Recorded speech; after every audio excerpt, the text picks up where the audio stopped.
Hello, hello, hello. Welcome to Royal Sussex Live. Welcome, one and all. What a wicked, wicked laugh. Connie Balmer! Hey, Connie Balmer. Um, what a wicked, wicked laugh. I didn't know it was possible to feel this good 2 days. It's something about being completely and utterly vindicated. Something about being believed, for being seen as an honest broker, as someone who only wants what's best for everyone, like exposing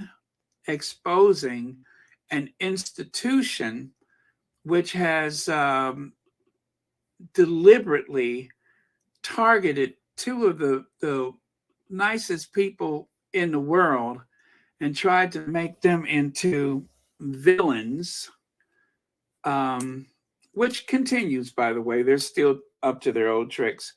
But my point is this, that a lot of the problem is because there are some people that are just so lazy and insecure and not fit for purpose that they have to target other people so that nobody notices how lacking in character they are, how lazy they are, how ridiculous they are. And so, day two of the drag, somebody is being dragged mercilessly all over these social media streets. And I, for one, cannot be more pleased. It hasn't been this bad since 2017. Do you all realize that? Hi, Lady Metatrons, Judy Matassid, and Fancy, Monica M, Faith U01, or Faith U, uh, Eva Margot, Marga, I'm sorry, Marga. Let me see. Lola Love, Connie Balmer. Let me see here. Mary H, Monica M. I think I'm repeating at this point. Hi, Lorna Williams. Maybe I'll just scroll all the way to the end. Lambert Charles, Lydia Washington, Kathy, Miss D. Bernard, Joyce Yvette Davis. Okay. Wow, you guys have been having quite the conversation. Hi, Susie Q. B10 Powell, Black Queen says, welcome to the live chat. Please like, share, and subscribe. Turn on the notification bell and join the membership. There we go. If you're able, thanks for your unwavering support. I couldn't have said that better myself. Thank you. Rohini. Hey, Rohini. So if you guys are watching on a television and you have not had a chance to go to your phone or your tablet or perhaps your PC, please do that now, or promise you'll do it later, and make sure you are subscribed. We are so close to 36,000 subscribers. So no reason why we shouldn't close that loop today, right? Today is just as good as day as any. All right, so let's get on with it, and I'll try not to. I'll try not to do that too many times. I'm scaring myself with that. But first of all, let's go to Olympian Tara Davis Woodhull. Can officially call herself a world champion medalist in the long jump. Congrats, Tara. Archwell introduced us to her and her now husband, Paralympian Hunter Woodhull, and in 2021, in advance of the Tokyo Olympics. Great to see her take home her first world championship medal. We'll be looking for Tara and Hunter in Paris in 2024. Now, their relationship inspires me because They're both athletic. Um, they seem to be like so intensely in love with one another. I mean, they just, that energy reminds me of, I don't know, who do they remind me of? I know, kind of reminds me of the Sussexes. That's what it reminds me of. And there's other reasons why they put me in mind of Harry and Meghan. But yeah, so there's that going on for them, that they're such a team. There's nothing like seeing a good partnership, right? Which, by the way, you guys, speaking of team, at the top of the chat, you'll notice that there is another Sussex friendly space that you can like, share, and subscribe. It is called Official Lauren Brown. So make sure you take advantage of that and click on that link. So congratulations again to Tara Davis Woodhall. And there they are. They were actually mentioned on the Archwell website. So if you have not been on the official Archwell page, it is available. Just go ahead and Google Archwell, and that's Archwell with an E. Well, there's two E's, right? But anyway, that is one of the places. Actually, it's the only place you can really know for sure that you know exactly what the Sussexes are up to. So, if you haven't been there before, please make sure you do. Go to the Archwell page. And right here, you can see Tara and Hunter's wedding day. That is like 1,000 megawatts of smiling power. They have enough light coming off of their faces to illuminate the whole eastern, western seaboard and everything in between. Coast to coast, there's enough energy there to illuminate continental United States. So you got to love that. When it's just like when you see children that are happy and smiling, that you know they are getting the best upbringing. And so I guess their parents must have done them very well, because they seem to have that it factor. Take a look here, this very artsy image of the two of them in their, actually, him running and her doing her long jump, if I had to guess. But yeah, so I haven't really followed them so closely, but I've seen their story here and there and on the Archwell page. So they're like two of my favorite people in a very casual way. And then there's another world champion, and that is Sha'Carri Richardson. And as you can see there, 10.65 seconds in the 100-meter. So we'll be seeing her at the next Summer Olympics as well.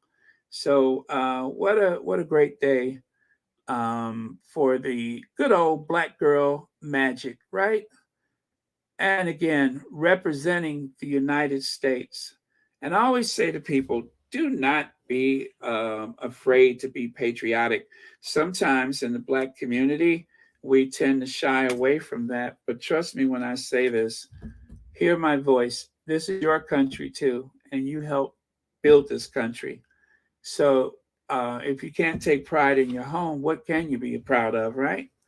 I have never left this country and not felt a certain sense of relief when I saw the airport and knew I was back home again. Uh, Nothing ever to shy away from. So be proud of where you're from. Be proud of who you are. Elaine Babb, thank you so much for the super sticker. And thank you so much for watching Royal Sussex.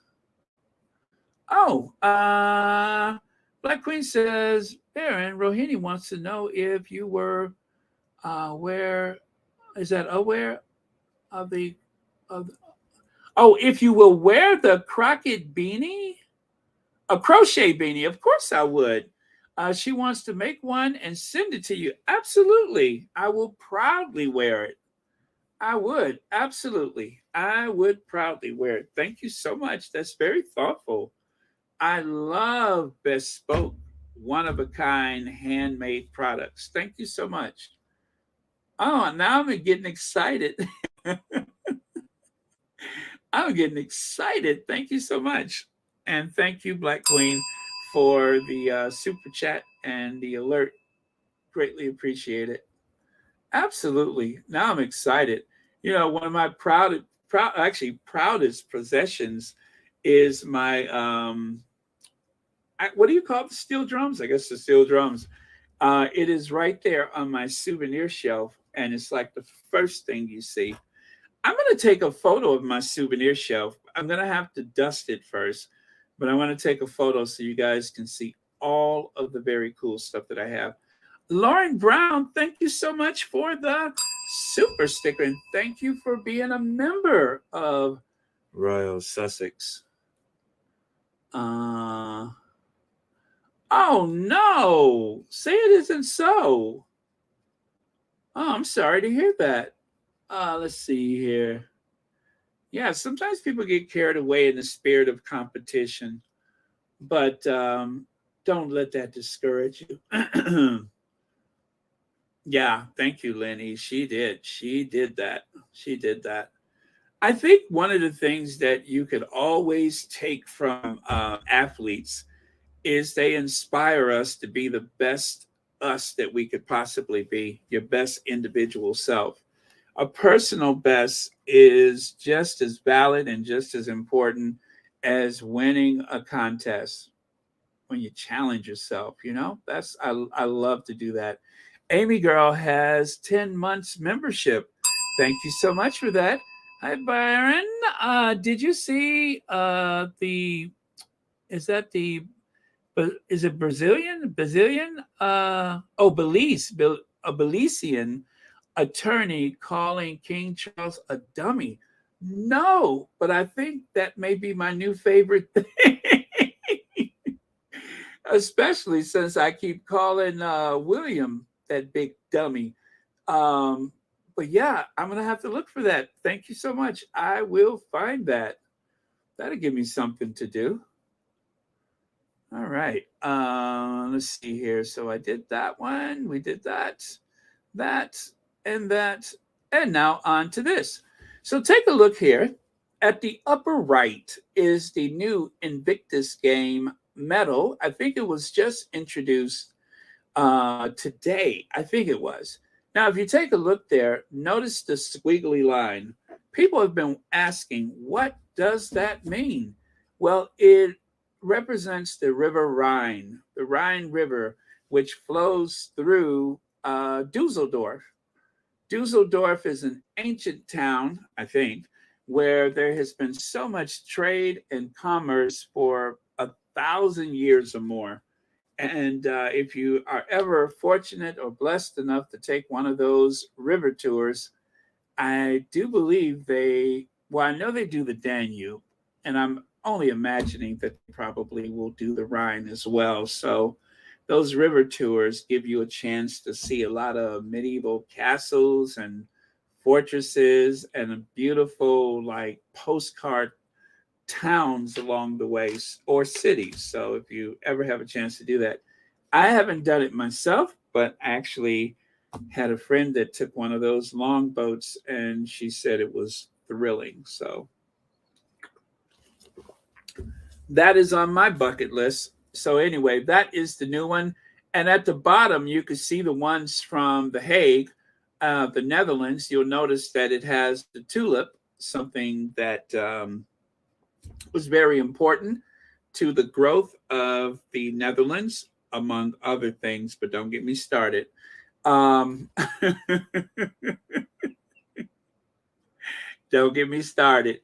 But they made money in various ways, just like Britain, just like the United States and a few other countries, Belgium. But we won't get into all that right now. And of course, if you look at the one for the 2023 Invictus Games, you can see they are using the Rhine River as their logo, or part of the logo for the Invictus Games. So Very cool. I like that wave. I like that squiggly line. So there it is right there. If you've been seeing this and you haven't figured out exactly what's going on, well, that's it. That represents the Rhine. And to show you a more accurate view of it, take a look there. There's Dusseldorf, and there's the river. There's a river that runs through it. So that is why they are using that. Very, very cool. And upstream, there is Cologne. I've been to Cologne.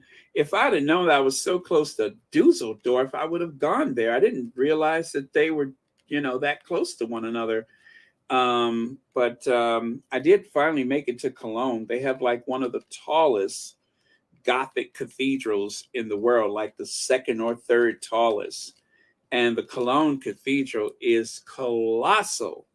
It is colossal. I think in imperial units or whatever we use in the US, I think it's like some 530 feet high. Is that right? 530 feet high. That is one bell tower that I probably won't climb in this lifetime. I'll have to do it in another lifetime. Rohini, I am not going to Invictus. I am not. I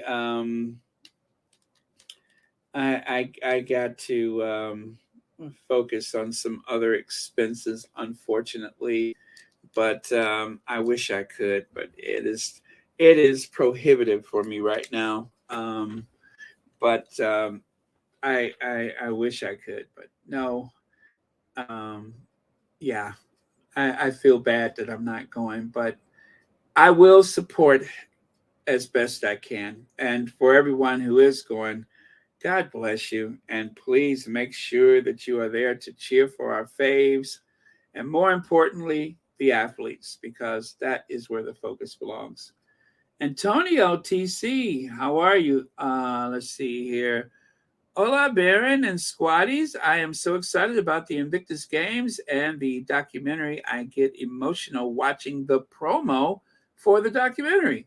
Wow. That is that is on the 30th of the month. So we got just 9 days until the heart of Invictus. And then after that, what do we have coming up after that? After that, the Invictus Games, I have this committed to memory, is the 9th through the 16th of September.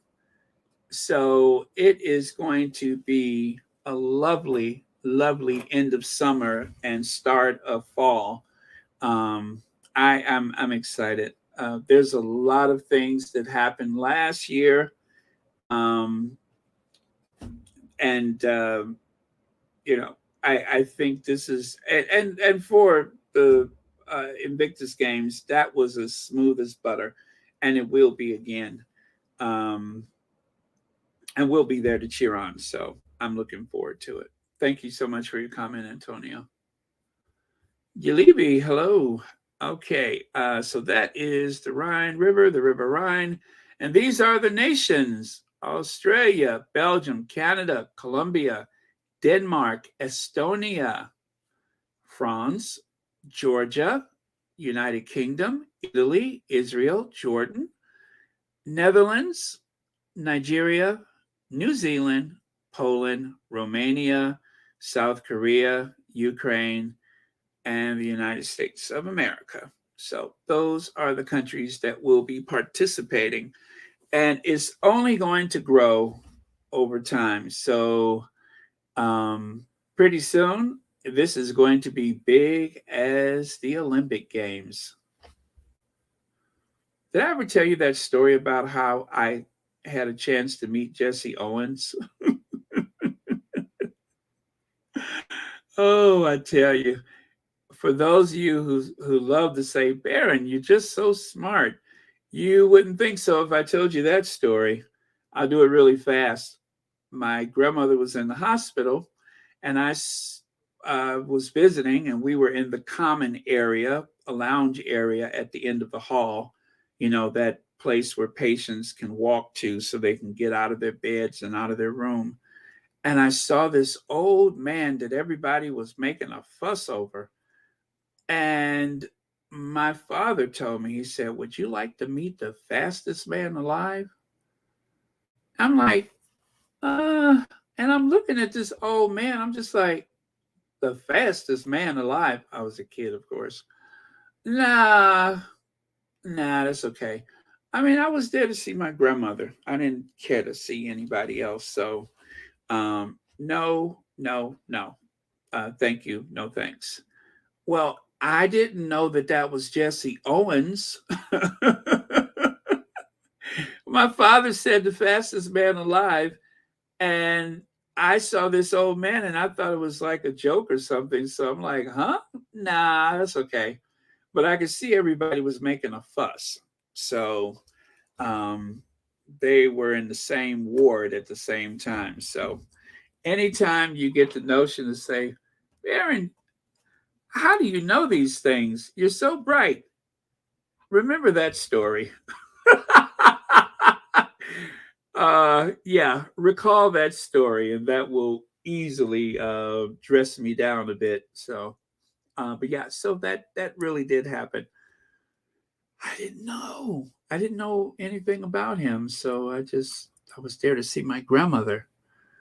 All right, so and here is a shot of Terry at the Dusseldorf. This was when they had the countdown to the Invictus Games 2023. It was around the time that they had the flag raising and everything. So this is going to be absolutely epic. And take a look here. Take a look here. One of the squaddies wanted to remind us about how hard Tweedledee and Tweedledum, how hard they try to be something that they're not, how they try to identify with the Sussexes, how they try to steal their image and character and likeness. And once again, it was an epic fail. Now, this is from the Caribbean tour. This is when they lost half the Commonwealth. Remember when Prince William and Kate tried to recreate Prince Harry and Meghan's iconic photo? They even used the exact same photographer. Anyway, the photographer captured a couple in love and a couple in separate worlds. Harry and Meghan, love cannot be duplicated. They set the bar high. And if you notice, Williams, I don't know why his feet are turned in like that, but I'm sure that there's a logical explanation from it. It kind of reminds me of that photo of Kate where she has her feet turned in like that. They really do deserve. They really do deserve each other. And I have to tell you, this has been my best week since Christmas. I feel understood. I feel recognized. I feel good. I feel very good. I'm so glad that the world has woken up to a couple of grifters, that are unworthy of the attention that they receive. They are unworthy. They have been found wanting in their character, and the world has caught on. And I feel good. Now, honestly, I don't like to see anybody stumble and hurt themselves and such, but I don't like bullies either. I do not like the bully. I hate when people are cruel for the sake of cruelty. And I cannot help but think that everything that happened at Kensington Palace was like a big game. It was like a big game, a game that they're losing, by the way. They're losing. Um, and all I could say for Kitty is she should be. Oh, is this it right here? There you go. That I was looking for that. See how the well, obviously the that condition is contagious. Take a look at her feet, and now take a look at Willie's. It's contagious. I told you, they really deserve each other. They really, really deserve each other.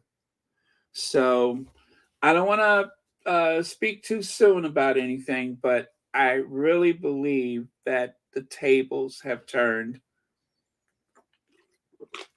The pendulum always swings in the opposite direction. So they have gotten a lot of mileage from everything that has happened in the past, but the press seems to have had a change of heart. See, it's always those that lift you up that will tear you down the worst, and they will tear them down. And this may not be that moment, although I hope it is. But they're going to get their comeuppance. Now, take a look here. Why feminist campaigners are accusing Prince William and David Beckham of being openly sexist for sending messages of support to England ahead of the World Cup final. Yeah, instead of showing up, they're sending messages. And remember yesterday, I was saying that it is so much more important for the president of the Football Association to be there to represent and promote women in sports. And I still stand by that. I am old enough to remember, actually, you don't even have to be a certain age. Even now, there are certain sports where women, and I'm not even going to say, oh, equal pay, equal pay, equal pay. Yes, that's important. But it would be very difficult if the league does not bring in that type of revenue. Well, now we're at a point where slowly but surely women in sports are getting the big, big numbers. And where those big numbers are in terms of rating and sponsorships and such, that means generational wealth for that woman and her family. And that is the way it ought to be. And so, to ensure that they continue to grow the sport, just like we work so hard to grow the Sussex squad community, so that when someone goes to social media, there's a better chance that the algorithm will find a safe space, a friendly space, right? Look at how many people have come over to the Sussex squad, or at least if they don't think of themselves as squaddies, they're here at any given day supporting us, supporting the Sussexes, whatever. Well, the same thing goes for women in sports. These are two people, when you consider the privilege that William has by his birth, and also the privilege that David Beckham has. And let's face it, yes, he was quite talented in his day, but also he was good looking. He's still good looking. And so not everything came to him just because he was so talented. A lot of it was his looks. He was born, you know, with a winning hand, talent as an athlete, and good looking. So the sponsors showed up. And where there is great wealth, there's also a great deal of responsibility.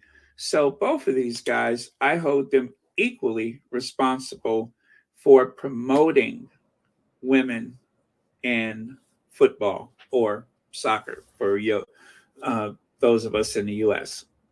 I hold them responsible for that. They really should embrace that role.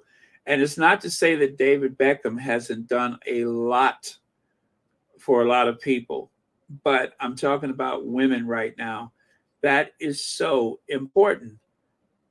So they whatever they he has done, he should do more. So neither the royal or the football great attended the final. Both have been slammed for content of their videos. So here on the right, it says Prince William, I'm sorry, the Prince of Wales, should I say, voted against Australia New Zealand World Cup bid. The Prince of Wales did not, I'm sorry, let me do that again. The Prince of Wales will not be at the final is especially surprising and has been criticized by fans of the Lionesses, given he is not just a big soccer fan, but has been the president of England's Football Association since 2006. Oh my goodness, I'm not going to get that out. Enough in his role ahead of the FA intriguingly ahead of the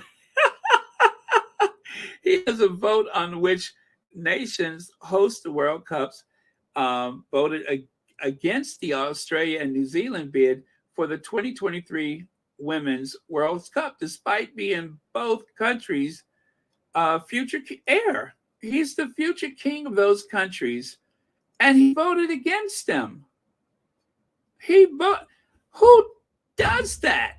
He voted against them, and for what? And for what? Yes, Sandra says Baron Beckham is a good athlete. However, he should have been more supportive of the women's games. There is also no excuse for Prince of Wales to. He could have made the time. Yeah, he has a whole staff of people to make sure. You know what? Maybe they should take some more of those 5 a.m. Emails. Maybe if someone who, let's say they were up and doing yoga first thing in the morning, right? And what if that person, before they forgot to say it, emailed one of those delicate staff people and said, "Oh, and don't forget, if this World Cup is blah blah blah, make sure we have a contingency plan." But because you have to introduce thoughts at 9 a.m. to 5 p.m., you can't have a thought and share it, but unless it's between 9 a.m. and 5 p.m. And since you have to abide by that, then if someone did think about it, well, they probably forgot and it didn't, make it down the chain of command. And so he was unprepared. That's the way I like to see it anyway. But yeah, they need more of those 5 a.m. Emails that you just open whenever you wake up and see it, right? Even if it is from an American or whomever it is from. But anyway, that was a cheap shot and I could not avoid doing it. So I got that out and now I'm happy. All right. So this is the guy right here. He was livid. Now, take a look at this. This is from June 28th, 2020. Notice the date. What was happening in June of 2020? Well, we were in the throes of a global pandemic. So Peter Fitzsimmons condemns Prince William and England's Football Association for a controversial World Cup vote. Former Wallaby Peter Fitzsimmons has called out the absurdity of England's future king snubbing his Commonwealth comrades. And I don't know how Emily Andrews got in there, but every time something shady every time something shady happens, it seems like Emily Andrews just keeps popping up.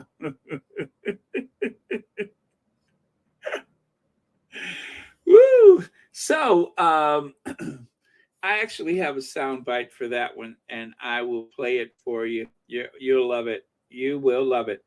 Let me see here. Sound bite. Uh-oh. Yep, I got it. No worries. Oh boy, I tell you, the world is dining on grilled Prince of Wales. Okay. Oh, there we go. All right, here we go, you guys.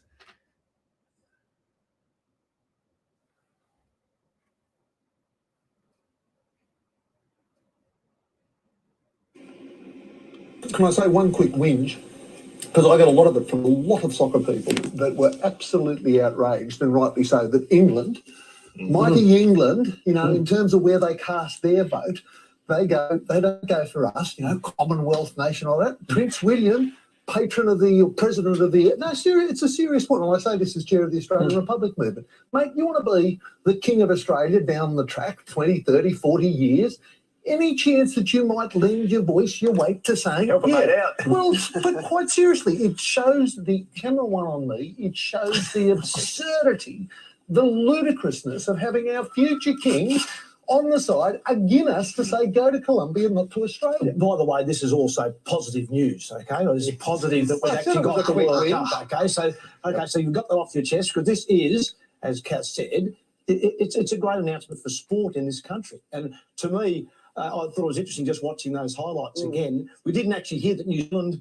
co-host as well. Yeah. It was the winner is Australia, yes. And it was like, so it's terrific for sport in this country. And I saw it with the Women's World Cup, 86,000 at the MCG earlier this year. The work is going to have to start now, though, for our bid to get the people there. So very true. Hey, So there you go. William obviously realized that there was a possibility of a huge backlash. I mean, I understand how, like, some of the people in the poorest states here in the United States, I can understand how they are duped into voting against their own interests. Like, for instance, there's a lot of people who would not have health insurance if not for Barack Hussein Obama. However, if you use a different name for it and, like, call it Mississippi Care or call it Kentucky Care, they'll say, yeah, I love it. Much better than that old Obamacare. Thank God we didn't get that. Well, the Affordable Healthcare Act is Obamacare. What? Do you want to give it up? No. Well, it's the same thing. But I didn't realize that someone who is born into a life of privilege, someone who is the future king of Australia and New Zealand, would bet against his own Commonwealth. And that's exactly what he's done. And so maybe it's not polite for me to keep pointing out how stupid he is. But he is. He does not have good judgment. This is why he's so angry. Because if he's angry all the time, if he's incandescent with rage, people won't notice how awful his judgment is. It shows the absurdity and ludicrousness of having our future king on the side against us to say, go to Colombia, not Australia. Yeah, who does that? Who does that? I wonder if Emily Andrews was somewhere around when William voted against him, egging him on.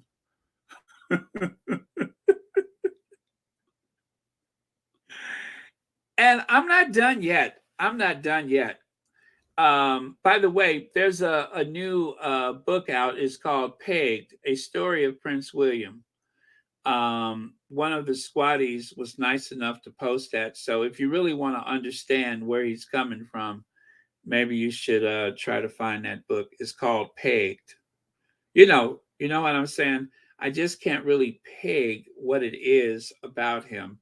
So if you want to pinpoint or peg exactly what has made his character as the future sovereign, then, if you can't really, peg it, then now that's your opportunity right there. So should Prince William, president of the FA, have gone to the World Cup final to watch the Lionesses? Jeff Hurst, 1966 World Cup winner striker, yes. So I'll let you hear that sound bite. And I tell you, sound bite is a monumental understatement. This is like a sound gorge. It's a sound gorge, not just a bite. People are gorging on His Royal Highness Prince William of Wales, the Prince of Wales, the Duke of Cambridge, the Earl of something, and the something of something. They are enjoying the feast. Oh no, he's not the Duke of Cambridge anymore. He's the Duke of Cornwall. Sorry about that. He's the Duke of Cornwall. I've gotten my dukedoms all messed up. Okay, so there we go. This is a very quick one. What do you think? I think the answer is yes. Should have gone. Yes. Okay. We can't ask for a straighter answer than that. I, again, completely agree with you. I think we should. Yeah, exactly. So yeah, this is the 1966 World Cup winner.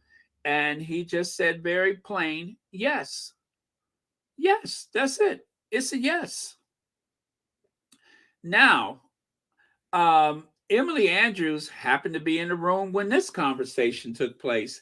Emily has been making the rounds, by the way. Emily Andrews has been making the rounds. Level that give their time and they volunteer their time to helping it grow. And I think that we need to see support from all angles, academies, the leagues, the media, broadcasters. Yes, exactly. That would be nice. All of it. Now grassroots is one thing, but then we go to the other end of the spectrum. You've got Prince William, who did a video with Charlotte, wishing them well. There's two sort of stories here around this, isn't there? Lucy, fill us in. One is about why aren't the boys in this? Yeah. Where are George and Louis in this? Whereas, so Prince William did a video apologising for not going there, which is one of the stories, because why didn't he go there? People are saying if it was the Men's World Cup, he would have gone. And then he had Charlotte in the video when he was wishing them good luck. And people have sort of alluded to the obvious sort of gender gap and thinking, why was George and Louis not in that video? Whereas if he'd done a message for the men, I think Charlotte probably would have been in that video. Yeah. Why was that? Like, didn't Beckham do that with Harper last week? And of course, he should be maybe having his sons in the shot as well. So I do. Yeah, I mean, Beckham doesn't feel a bit unfair. Yeah, I mean, he can't win, can he? But neither can Prince William, I think, because he didn't travel because of climate. He didn't want to be accused of. Yeah. It's a difficult situation, but we want a lot of support, don't we? And the brands that you were mentioning there. We're going to have superstars. We've got superstars coming back. We really have. And I think, as Stephen said, that they're so inspirational, not just for women, but for the whole country. And I think everybody's looking at them. They would have got over £212,000 each as a bonus if they won. However, there are so many brands scrabbling to sign them all up. Many of the lionesses that I think they're expected to have about £10 million per person, but many of them are already raking it in anyway. So you will remember Chloe Kelly, when she whipped off her shirt at the Euros, and you saw her bra, the sort of Nike bra. She got a partnership with Calvin Klein. Yeah, that's interesting. Okay, so that is yet another Sauté de William. Another Sauté de William. And it continues. I got one more.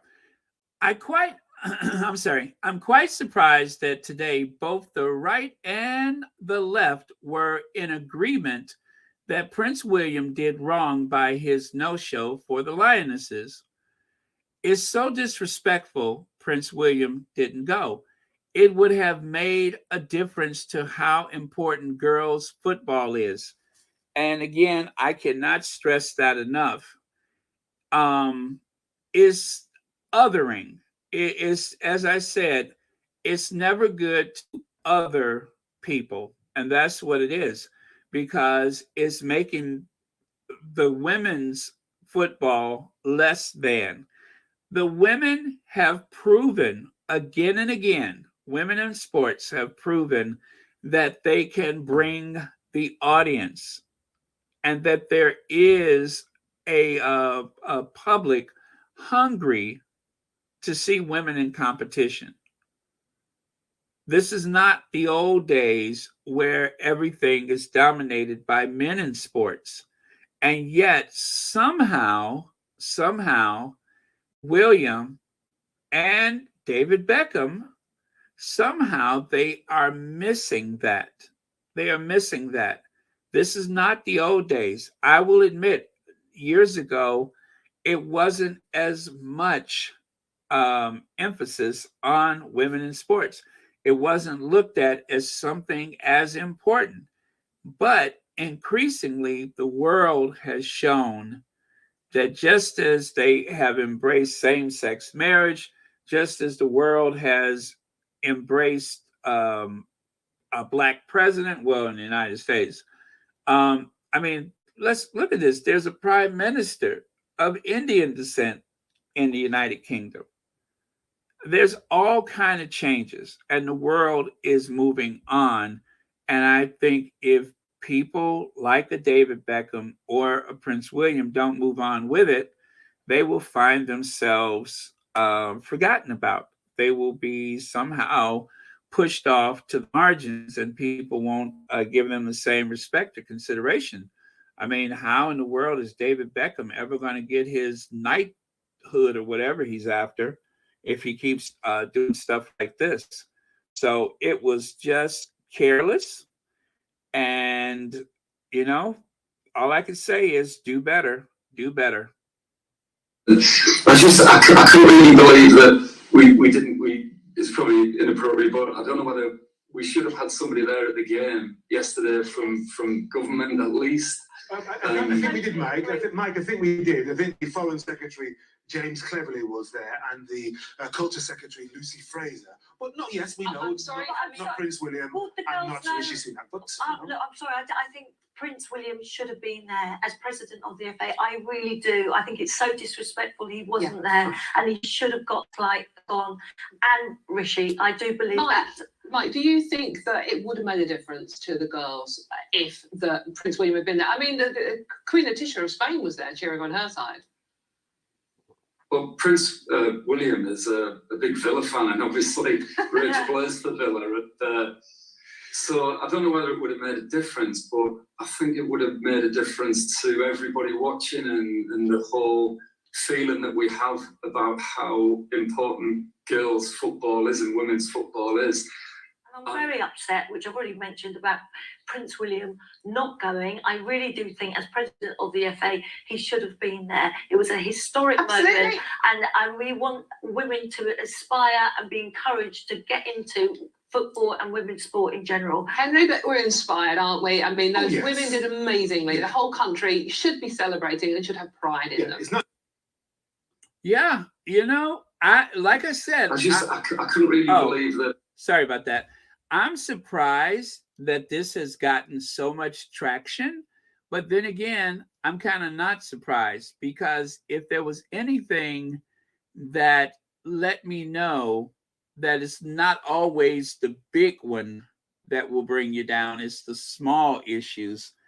But people hate hypocrisy, and it is the height of hypocrisy that you vote against. You vote against the Commonwealth, right? And then for the second time William has done this video thing using someone else as a shield. Using someone else as a shield. And that right there makes it even more outrageous. That makes it even more. Yeah, it did look like a hostage video, didn't it? It did look like a hostage video.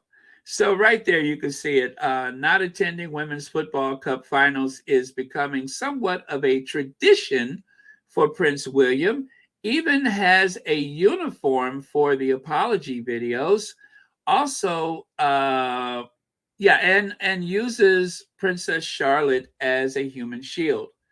Women's Euro Cup final 22 versus Women's World Cup final 23. And so I do have both of those, actually. Let me see. I hope I do. I think I have both sound bites for your consideration. Let me see here. Okay, this is the first video. We both want to wish the Lionesses the best of luck for tonight. You've done amazingly well in the competition, and we're rooting for you all the way. Good luck. I hope you win. Bye. Now, you would think that that was the recent video, right? Wrong. That was actually the 2022. Here's the new one. Lionesses, we want to send you a huge good luck for tomorrow. We're sorry we can't be there in person, but we're so proud of everything you've achieved and the news you've inspired here and around the world. So go out there tomorrow and really enjoy yourselves. Good luck, Lionesses.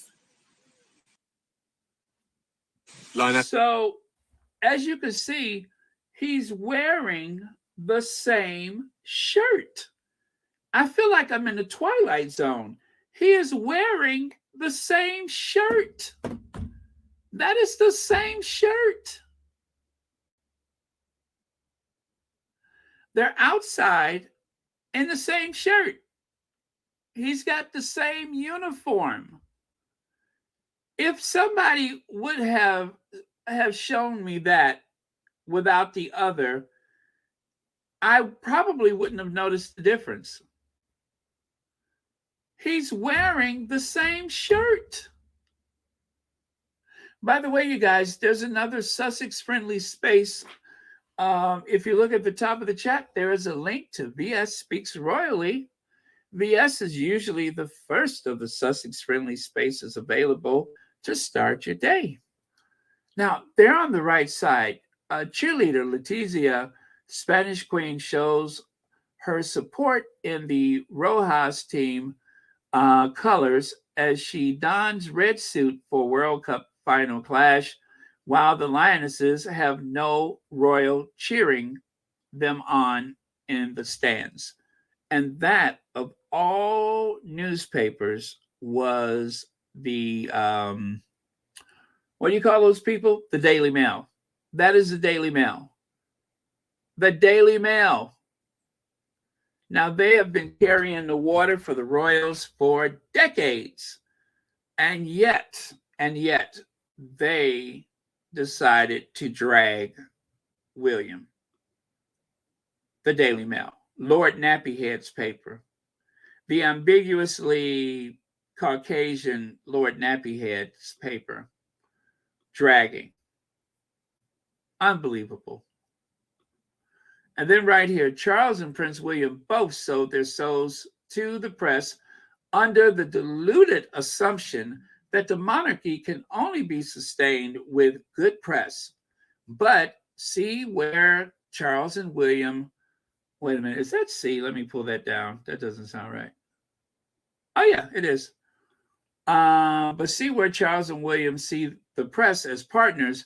The press sees them as weak men, easily controlled and manipulated for personal gain. This is from a squatty. This is from an account I had never seen before, but from what I could see, this is someone who is fighting the fight every day. So if you are that person and you recognize your quote, thank you very much for that. But yeah, you know what? I'm going to give this person a bell because that sums it up perfectly. They were trying to tame or domesticate a wild animal. And as you know, from time to time, when you try to domesticate a wild animal, it may turn on you. Like the kid who adopted a hyena. And I'm not talking about the Princess of Wales, a real hyena. And it broke his arm one day. It sensed that he was going to get rid of it. And it had so much energy, it needed to be in the wild, or at least in a zoo or something. And it broke his arm. Didn't try to take it off, just snapped it because they were trying to control something that should not have been in a household situation. And the same with the heir and the spare, the king and the heir.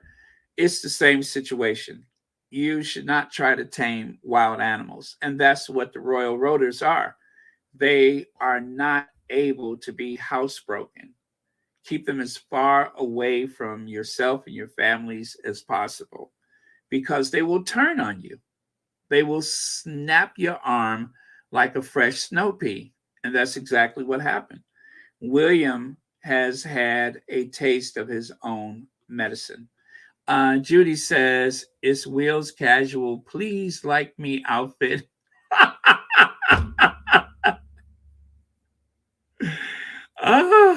Let me see. Yeah, it is. It's the please like me outfit. Would you please like me? I'm wearing a nice warm blue color. I have a kid here with me that's looking on adoringly, not at all like a hostage video. Oh, thank you so much for that, Judy, and thank you for being a member of Royal Sussex. So there you go. And by the way, you guys, if you can find the video, the Queen of Spain was actually dancing and jumping up and down with the Rojas team. So it was quite inspiring. Okay, and so there's this. Charles and William snub Women's World Cup final as England goes down fighting.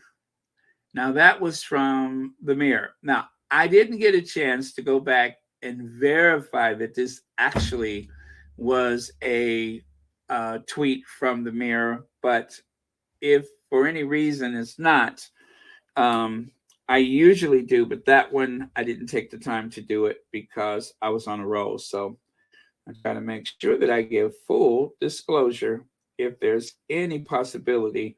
But given the way that the news has been going today, I see no reason why it is not true. So got another soundbite for you. Love this one.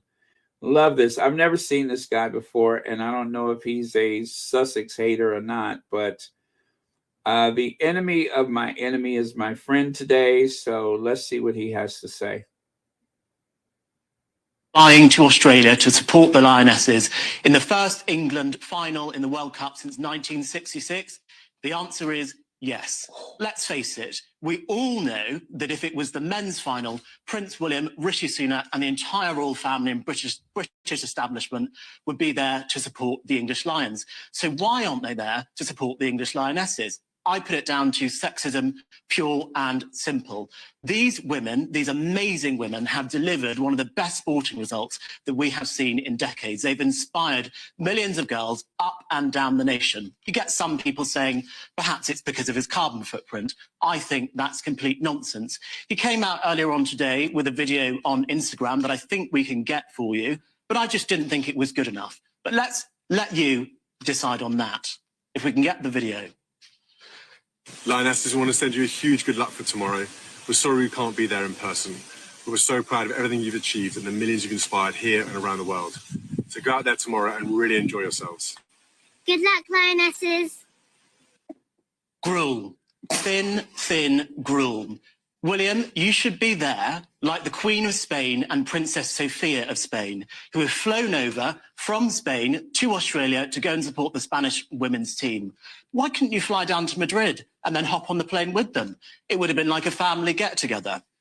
Prince William, from me to you, I think your team has made a massive error of judgment on this, and it's extremely...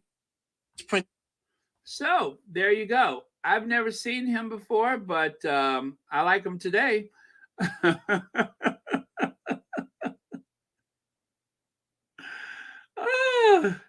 I tell you, what a incredible weekend and now week that this has been. And I haven't seen William today. I wonder where he is. Has he made an appearance? Has he said anything? Not sure. So, you guys, Republic, those people that are desperate to abolish the monarchy. Now, I'm not saying that I am for or against the monarchy. However, I will speak truth to power because they keep messing with people. So here you go. There is January 2022. That is William's workload for January 2022. And then you can see February. Let me see. Yeah, he had a pretty heavy month there in February. And then let's go to March. Now, for March, there was the Caribbean tour. That's where they lost half the Commonwealth. And you know, if you're going to lose half the Commonwealth, you really do have to take it off of the calendar. You have to mark those days, because that is the day that you are going to prove to the world what a worthy heir to the throne you are.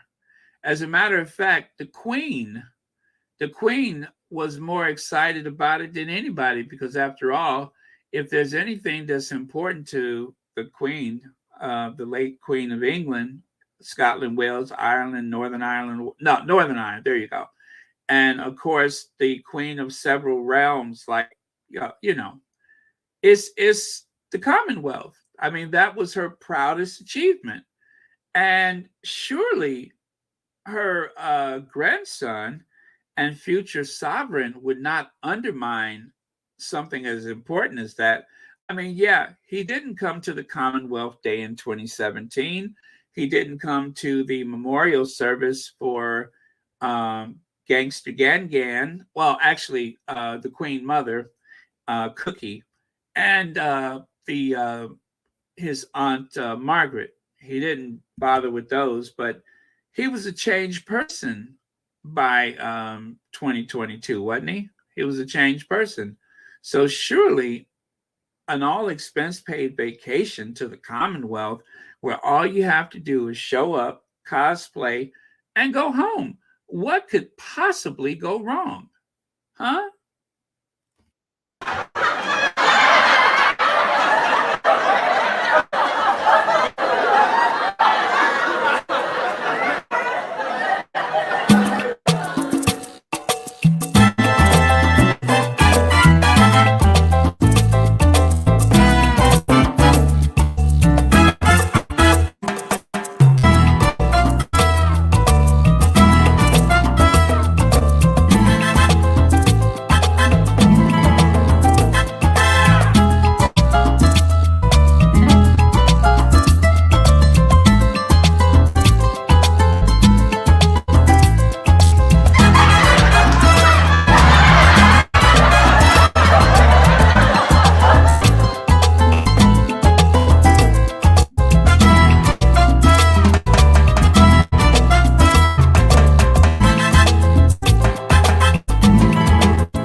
Oh boy, I tell you, somebody knows how to shake that moneymaker.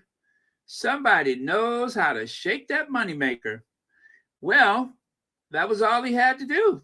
All he had to do was just go there on all expense paid vacation and smile and look concerned and promise to go back and tell the Queen what's needed or what's lacking or whatever. But instead of coming back regaled as a hero, he actually came back in debt. He came back owing money. Prince, Trenchtown wants $245 billion. That's what Trenchtown wants. $345 billion. Yes, thank you. Yes, sir. Yes, sir. That's what Trenchtown wants. Yes. What do you mean?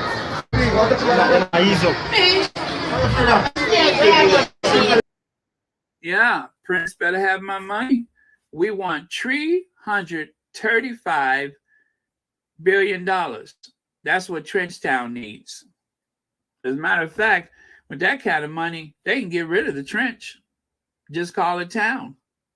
So here's the rest of his calendar all the way up until, I think it was it June or July? I guess it was June. But yeah, this is the rest of his calendar for that first 6 months of 2022.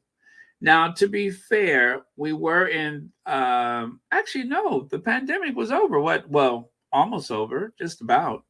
I mean, for all intent and purposes, it's not like they were ever wearing a mask anyway. So yeah, there you go. Last summer, everybody was getting back out again. So, and in spite of that, you would think, oh my goodness, I have been stuck in the house or houses all this time. I want to get out and be amongst people and do some work. Well, we're still talking about William, right? Right. So it wasn't that much work to be done. Now, right here, Prince William and Kate Middleton slammed for being lazy royals, lazy snobs. They only started doing copying things after Prince Harry and Meghan Markle married. And that is true. Up until Meghan married into that family, it was all about how lazy the two of them were. And so two things happened. They did a little more work, and then, of course, they used the Sussexes as a distraction. William and Kate slammed for being lazy snobs. And that is from an online news source called The Overtime.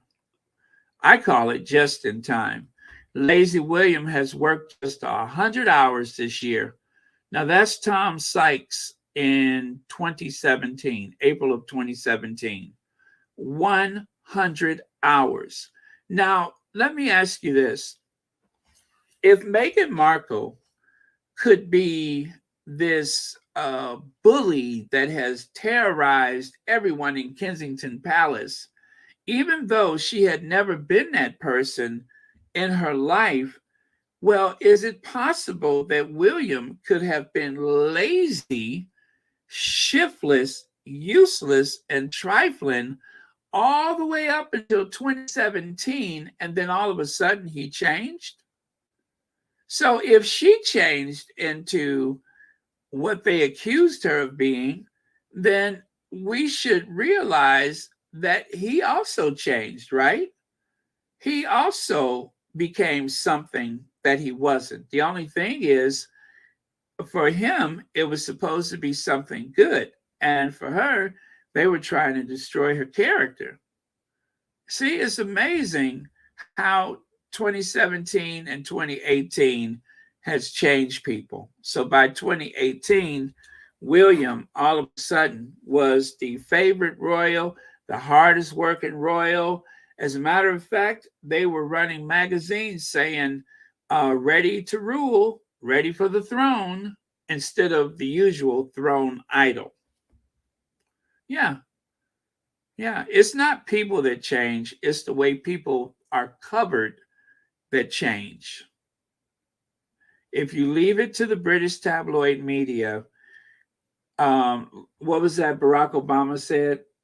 If I believed all of the stuff that was written about me, I wouldn't like me either. The public is the public is tiring of the royal family's performative philanthropy. Now, I remember that article.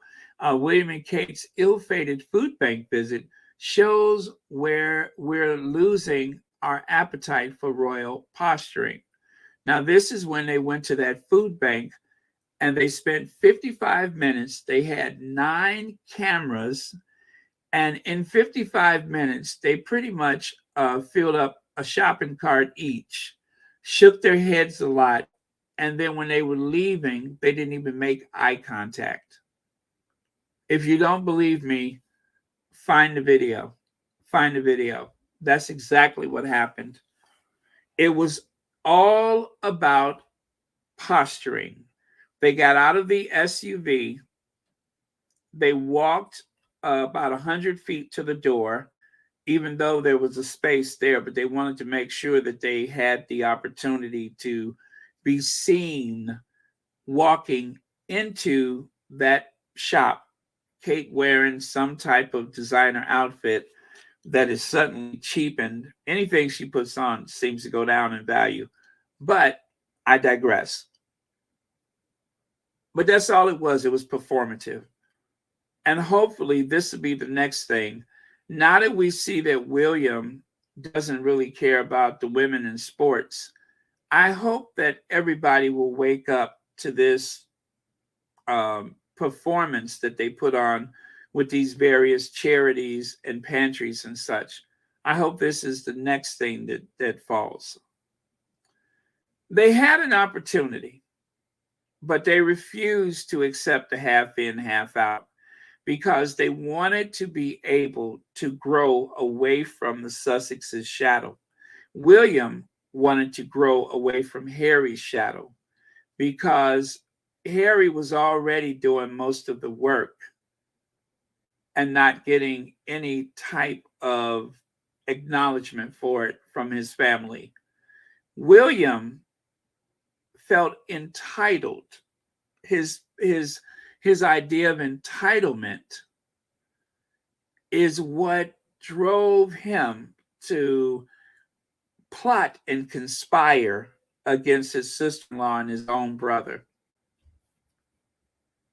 And I said it in the past, and I'm going to say it again. Even if there was any truth to what they had accused Meghan of, that is your brother and that is his wife. That is your brother and that is his wife. I wouldn't care if she was Mother Teresa of Calcutta or Roseanne Barr. I wouldn't care if she was, give me a good name. I tell you what, I wouldn't care if she was Alexis, Carrington, Kobe, Rowan, and all the other names she had. I wouldn't care if she was Alexis Carrington. That's still family. You chose these people over your own brother. You deserve this moment and a lot more. You deserve it. I don't care what kind of people they are. Then get some more staff. Get some more staff. You only have one family that you have grown up with. You have your father left, you have your brother. You only have that. That's all of the household that's left. Your mom is gone. No thanks to, the current king and queen. And you drove your brother away. You took them over your own family. You got into bed with the devil, right? And somehow it even went as far as to where is he? Where is he? Somehow this happened, right? This is the person who gave the Sussexes 10 days to say they were leaving, or he'd tell it for them. Wonder how that happened, William. I wonder how that happened. And yet, no one in the entire household has spoken up for the way that Meghan was treated. None of the misogyny or racism has ever been called out by any member of the royal family. Not one person has called them out. How much faith do you think the public would have in an institution that also happens to be a family where the best answer is, well, we went through it. You'll have to go through it too. Just hang in there. It'll get better. That's your answer? So Harry, who has been abused one way or another for most of his life, even while his mother was alive, Harry, who had been abused by the media, photographed, followed, he's had a chance to watch the press hound his mother. I mean, who goes after a car with children in it besides criminals? The paparazzi, working as agents for the tabloid media. They didn't care about him then, and they don't care about him now. And they certainly don't care about William. William is only good as what he does for them. But the minute William decides to grow a backbone and decide that he's not going to dance anymore, they're going to take him down too. They're going to take him down. So now that he's in the bed with the devil, he has to stay in the bed with the devil. There's a very modern, productive, hardworking, intelligent, bright, attractive couple there on the left. And then there is a throwback to colonialism on the right. Who do you think people would choose? It's not beyond them to reenact this entire Caribbean tour again. They'll just do it someplace else. But they haven't learned anything. If they learned something, William would have got on that plane. But he did not get on the plane because his sense of entitlement says different. They're in my corner. They're going to stay in my corner. They love me. They don't love my father. My father is ancient and all the other things that happen. I'm the chosen one. Well, we see how very thin that veneer of certainty is. Very thin. B. Martin says, what they don't like, the wave and a smile. Exactly. Exactly. The little wave and a smile. You go to a charity and you bring nothing but a little wave and a smile. A little smile and a wave. And that's your contribution to the misery that people are going through, is a little smile and a wave. Let's see how much mileage you get out of that one. Not much, I'm afraid. But I'm telling you guys, I am so glad for this. I'm so glad for this. If I didn't think it was deserved, I wouldn't enjoy it so much. But because they had it coming. They had it coming. They deserve this. This is the moment that they asked for. Leave the Sussexes alone. Go get your own credibility and stop trying to undermine them.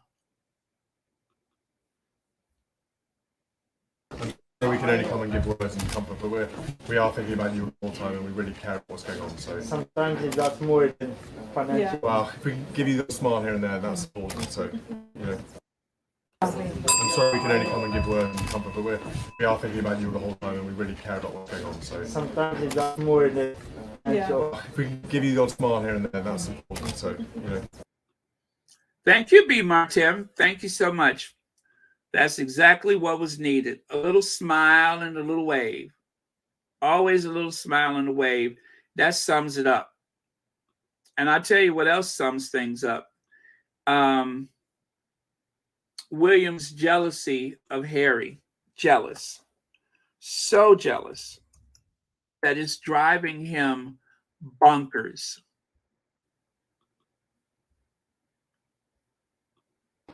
I feel tempted to cry for Harry, England, and St. George, but I really don't want to lower the tone by bringing my brother into it. One more time. One more time. I feel tempted to cry, God for Harry, England, and St. George, but I really don't want to lower the tone by bringing my brother into it.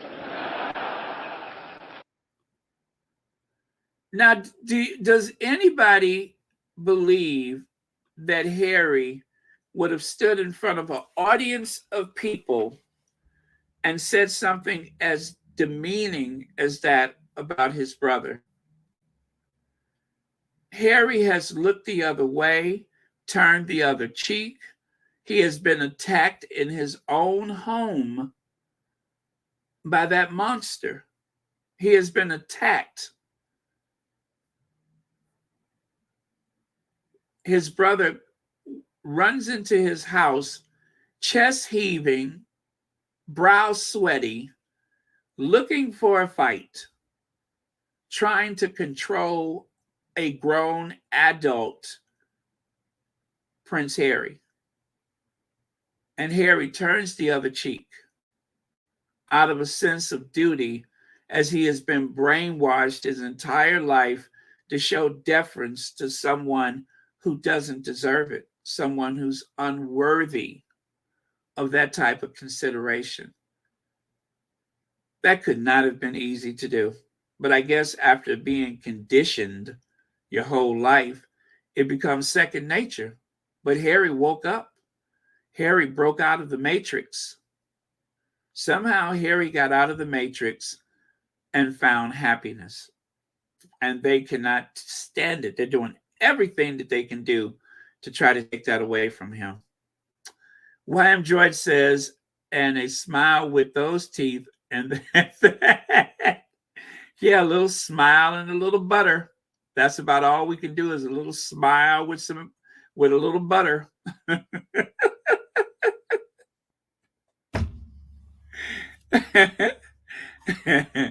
Yeah, a little smile and a little butter. Not even, you can forget about the wave. You can't even see the wave because all you can see is the butter. A little smile and a little butter. Maybe William thinks his smile is supposed to butter people up, but he got it wrong. You're supposed to, smooth them over, not color your teeth. But yeah, a little smile, a little butter. Right here, Terrell Wallace. I don't know who this is. My post has gone viral. The whole world is looking. What is that? Oh, let me pull that down. I can't see it. Oh, the whole world is learning of the endemic poverty and institutionalized corruption in the UK. Monarchists, fascists, rapid right-wingers are not happy to, let me see. Okay, not happy to sewer lids? Oh, not happy the sewer lid has been opened and the nauseating stench released. Oh, this guy is a good writer. I like him. Not exactly a pretty scene, but epic. The monarchy, let me see. The monarchy, 4M of their children live in, abolish the monarchy. 4 million of their children live in poverty. 500,000 of them are homeless. 2.5 million of them rely on food banks and to feed themselves. Their elderly die in winter because they can't afford heating. And the stupid persons are giving me a 45% pay raise. Okay, so that's supposed to be in the voice of Charles speaking to Anne. So that fictitious conversation is what this Tyrell person wrote. Got it. Yeah. Of course, I don't believe that they had that conversation, but it's a dramatization of the situation. So I don't want to believe that Charles said something as awful as that. However, and I don't believe he did. However, what he says is true. There are 4 million children living in poverty. There are 2.5 million people depending on food banks, and 500,000 homeless that they can count. That includes people that have to sleep on someone's sofa because they may live their life and never have a place of their own because they can't afford it. You won't be able to work enough jobs to put a roof over your head in certain places. So yeah, that's very interesting. Very sad too. It's very sad, but it needed to be said. And it's not a matter of attacking rich people, but the royal family is subsidized. Harry and Meghan are self-sufficient. So the rest of the family is subsidized. Harry and Meghan are self-sufficient.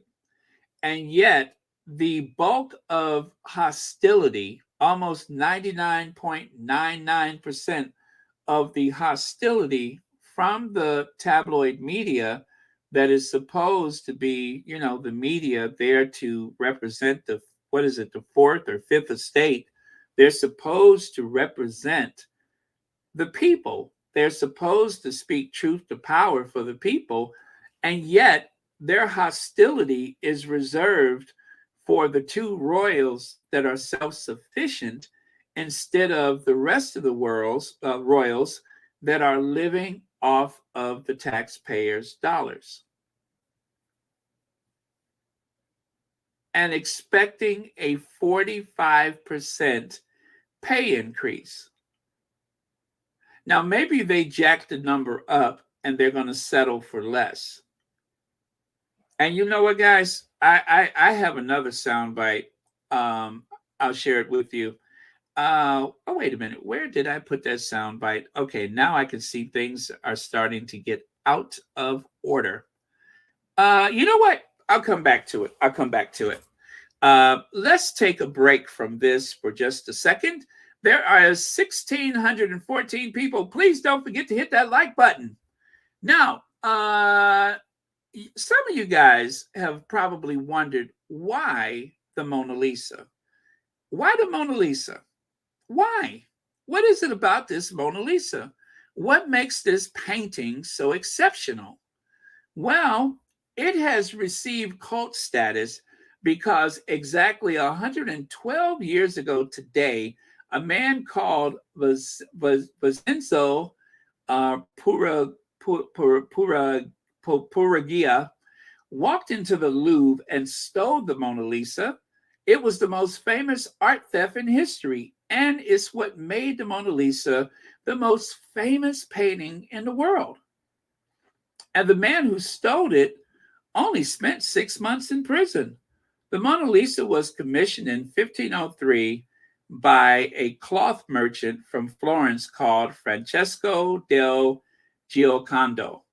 And he asked none other than Leonardo da Vinci, that is, to paint a portrait of his wife, Lisa. But Leonardo, a famously slow worker, see how this ties into William? A famously slow worker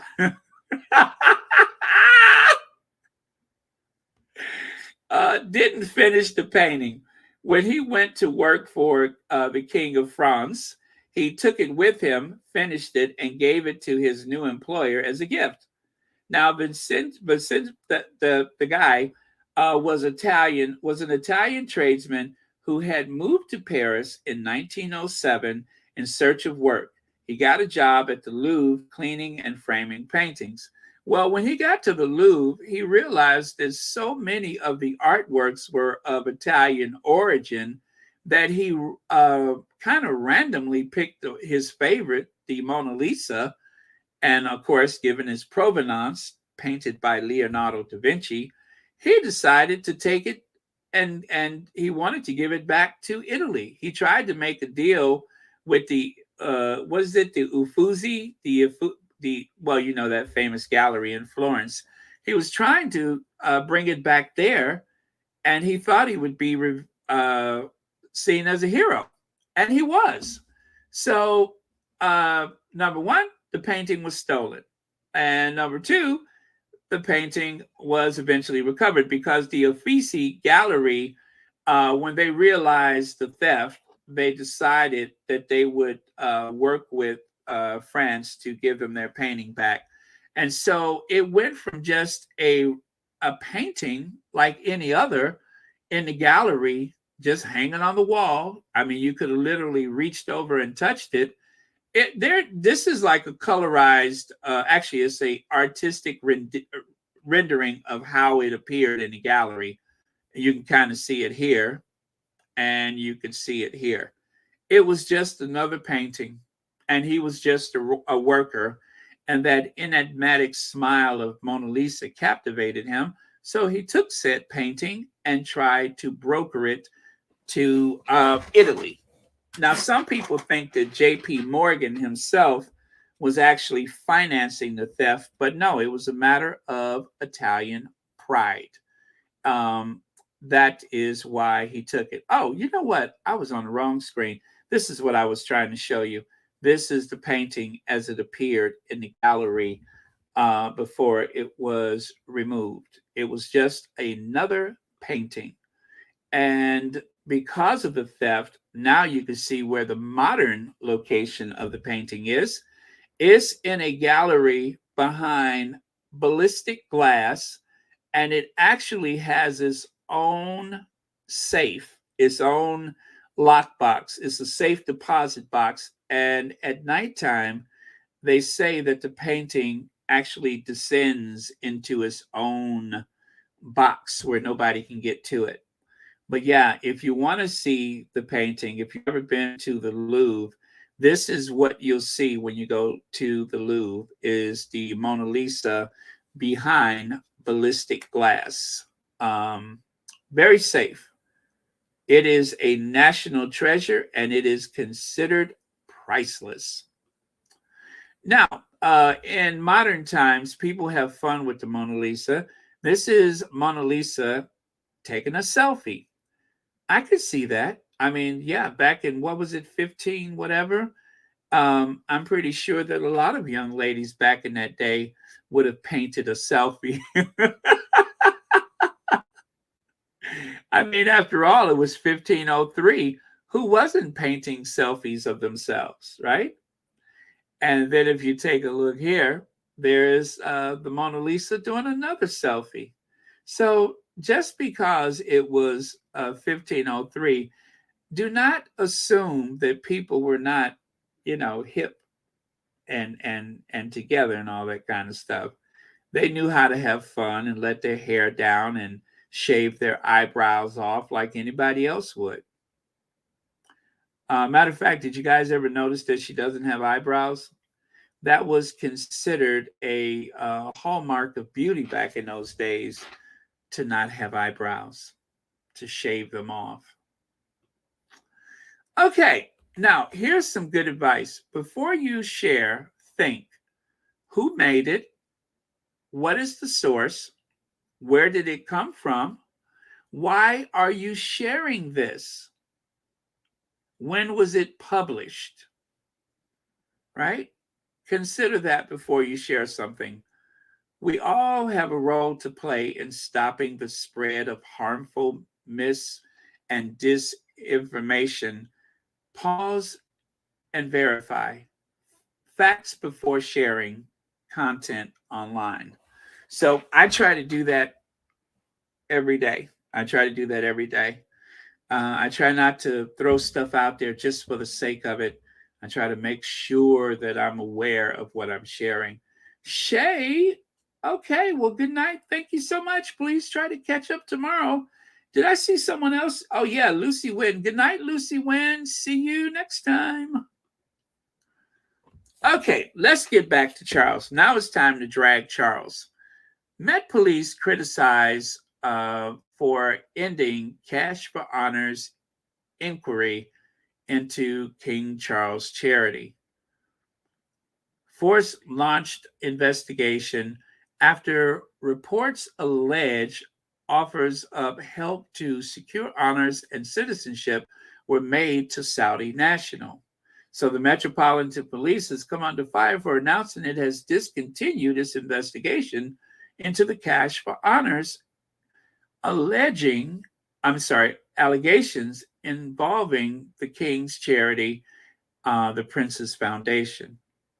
The force said on Monday no further action would be taken after the conclusion of its 18-month inquiry into media reports that offer of help to secure honors and citizenship for wealthy Saudi nationals were made by former chief executive of the foundation.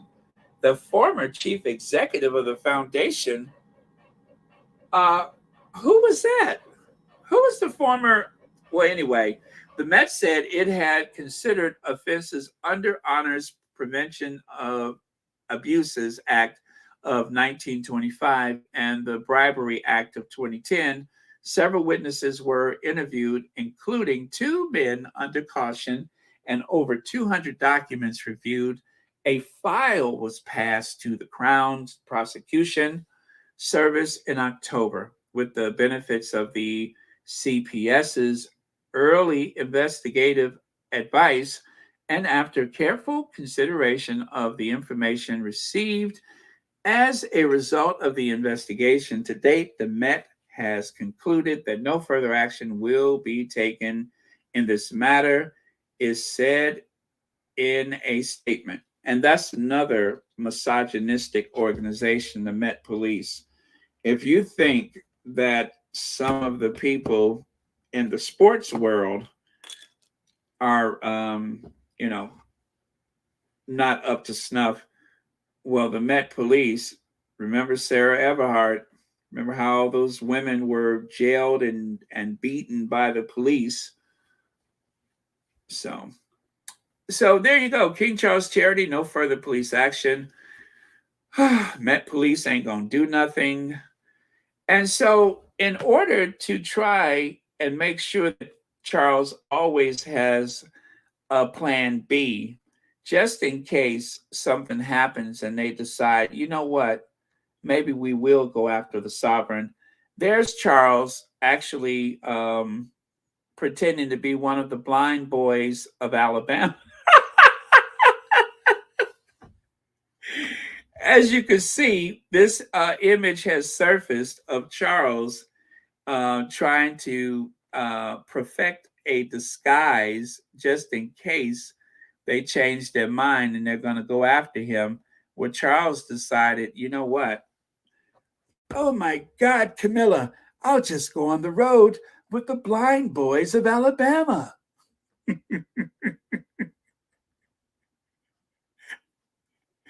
So just remember, if Charles ever goes into hiding and we can't find him, remind me to send this image to Interpol or the Met Police so that they can apprehend him. Because the sovereign doesn't have a passport. So yeah, that's what he's doing right here. In case you haven't figured it out, he's actually trying to pass himself off as one of the blind boys from Alabama. Now, that is a band of singers, a group that's been around since what? Oh, I think the 50s or whatever it was. So they're all about the same age as Charles. So he would fit in. I mean, I don't know if there's anything about him that stands out besides those gigantic hands, those childbearing hips, and of course, a propensity to stick that big giant hand in his pocket. I don't know what else would be a tale, but yeah. So I could see Charles touring with them. I really could. Ladies and gentlemen, the Blind Boys of Alabama and King Charles III. But since when has Charles worn sunglasses? I think I may have seen him in sunglasses twice. And so when I saw that, I'm like, look at Charles trying to pretend like one of the blind boys from Alabama. As if.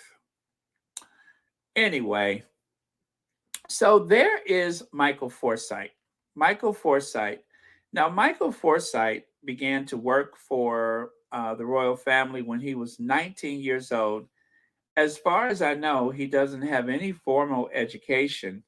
As far as I know, he doesn't have any training in corporate work, management. Everything that he has is because of Charles. Now, I don't know what it is about their relationship that Charles decided to put all of his faith in this nobody from nowhere. Helen Cole, can he sing? You know what? Maybe Charles would do the rap portion of the song. Like the remember that band, the Ink Spots? Remember how baby, if I do, how they would have that little rap portion? Charles would probably do that. Oh baby, if I no, you know what? Knowing Charles, he would probably get into a tampon gate situation. So maybe they shouldn't let him rap. But thank you so much for the super chat. But yeah, former top aide set to make a third comeback. Michael Fawcett, who King once called the one man he can't do without, could work for the royal in a private capacity after police dropped cash for honors probe. So you know what? I don't know if Petal saw this earlier, but Petal said, don't be surprised if he comes back, right? Well, look at what I found online today. After I watched Petal, that's when I found this. Petal said, don't be surprised if he comes back. And look who's back. He'll be back, you guys. He'll be back. There was just two reasons why he wasn't there. Number one, the heat. Number two, the Queen. I think maybe the Queen may have had something to say about it. Not that I'm assuming that Charles was even listening to the Queen at that time, but I think QE2 may have been a factor in Michael Fawcett stepping down. This is his third comeback, or maybe fourth. This may be his fourth comeback. Insiders suggest last night His Majesty, pictured with the former aide, had not totally cut contact with Mr. Fawcett. Anyway, that he may not have cut contact with him. Of course he didn't. Of course he didn't. He depends on him too much. And by the way, if you take a look at that photo, Michael Fawcett is all the way on the far left. And in the back there, you can see Saudi donor, Mr. Mahfouz. And there's Burke's Peerage boss, William Bortrick. Now, Burke's Peerage, if you don't know what that is, there is a book. For some people, they just call it the book. It's like a Bible for aristocrats. The book has the record of births, deaths, titles, and everything. And because that book is focused on the aristocracy, guess who else is in the Burke's Peerage book? Can you guys guess? Anybody? Okay, I'll tell you. Rachel Meghan Markle. That's right. Rachel Meghan Markle, aka Meghan, the Duchess of Sussex, Princess Meghan, is also in that Burke's Peerage. Yeah, they record marriages, births, deaths, everything. It's a way of keeping track of who's who in the aristocracy.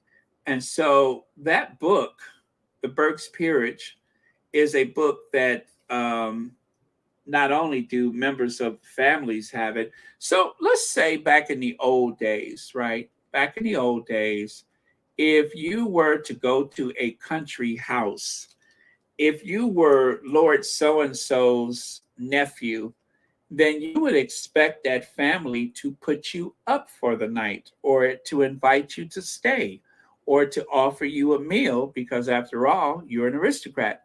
But how could you know how everybody looked? How could you identify that person?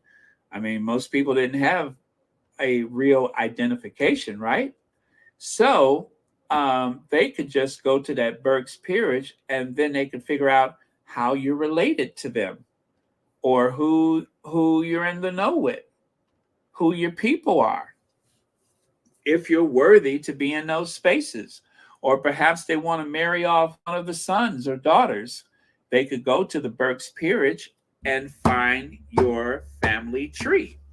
So that is what the Burke's Peerage is. So that guy is there, obviously, because he is courting the future king, not to mention the fact that the Saudi donor is now a gentleman, I suppose. I guess he's now a gentleman. Interesting how that works out, right? So there's young Michael Fawcett. And if you ask me, they are very, very close. How close? Well, I'm not going to get into all that, but let me tell you this much. There was someone who used to work for the royal family who had accused Michael Fawcett of backstairs Billy stuff, okay? He had accused Michael Fawcett of something like a backstairs Billy, You understand me? And so that person, the same people that won't investigate the cash for honors, the same people who decided to turn down an investigation into Charles' brother, well, those same people would not take serious the offenses that happened to that person. Now, that person is deceased, but he went to the popo because someone took something from him that he did not offer, if you understand.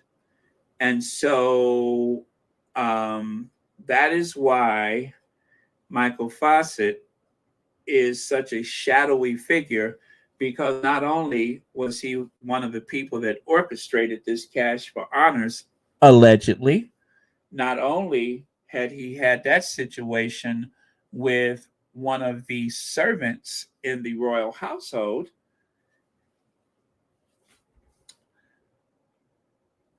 he also used the N word allegedly on this young lady. Highgrove secretary claims racial abuse by Prince Charles staff. A black former secretary to the Prince of Wales at the country home in Gloucestershire told an employee tribunal yesterday that she had left after being racially abused by other staff, meaning Michael Fawcett. She was always kept out of the loop, right? According to her, she said she was never really welcomed into the team.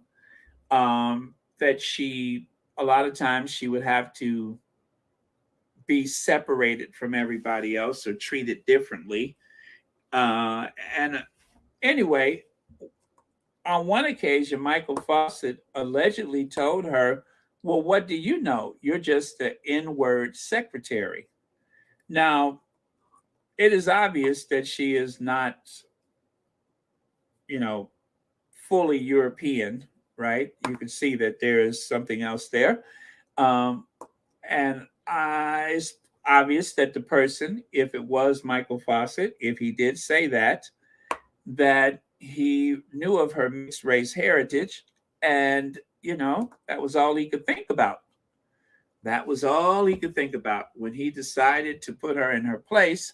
Now, she alleges that Charles was within earshot and that he ignored the outburst.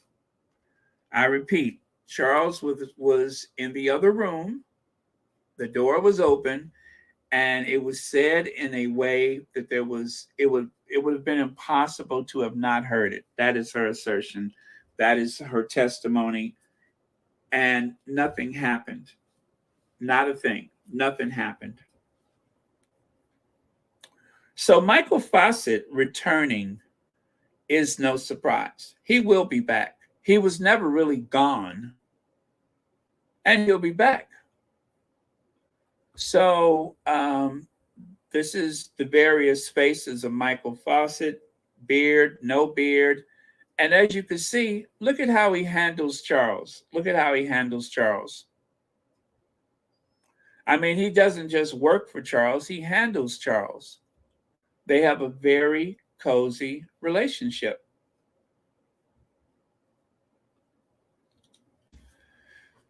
Our new king misses his ex-right-hand man. Now, this is a receipt that I had from September last year. I didn't even know I had it until I was putting out my slides today.